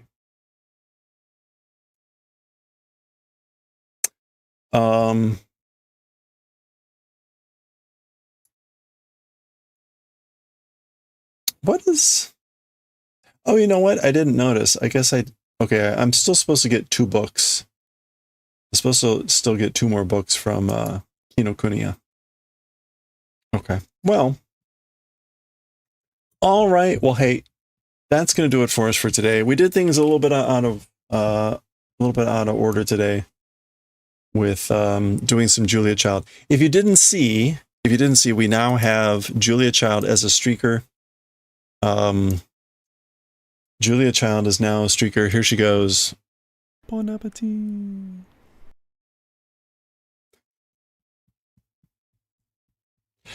I've elevated the height of the rare streakers, so it's a lot more obvious when they're going.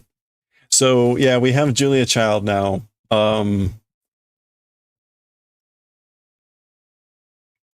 It's good that we'll probably be sued by her estate at some point. I'm sure, like Bob Ross, there's someone that still executes her estate, and I'm sure at some point I will be sued by them.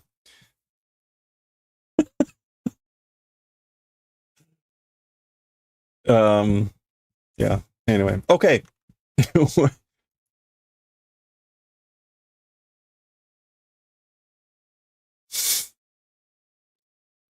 All right. All right, Rev Brucifer This is is a Japanese knife that my sister-in-law gave me, and it's used for harikiri or kukisaki or whatever that's called, and vegetables, depending on what your mood is. Oh, and maybe I can start working on the oh, we got ads starting in like 2 minutes. Let's get out of here. So the Game Awards have been going on. Rev Brucifer is watching the Game Awards. Let's go raid, and I'll be honest, like, I really just don't like the Game Awards. Like, I like some of the previews and stuff that they do, but all the things, like, ugh, it just gets wearisome to me. But anyway, it'll be good to rave Rev. I'll hang out there a little bit watching as I do the video production. So thank you everyone for hanging out. As always, I hope you have a good rest of your week here. I hope you have a good start to your weekend. Hopefully you're getting a good weekend. We will be streaming tomorrow. We'll be doing our normal stuff. I've got the last 2 bits of these sweater drying, and so I'm hoping by Saturday we can start to sew the sweater together. We may actually start on the sleeves tomorrow so that I can get kind of used to how that works. That'll be awkward and probably amusing for you to watch. So with that, let's go raid Rev Brucifer. Grab a raid message if you like, and I'm going to do that too.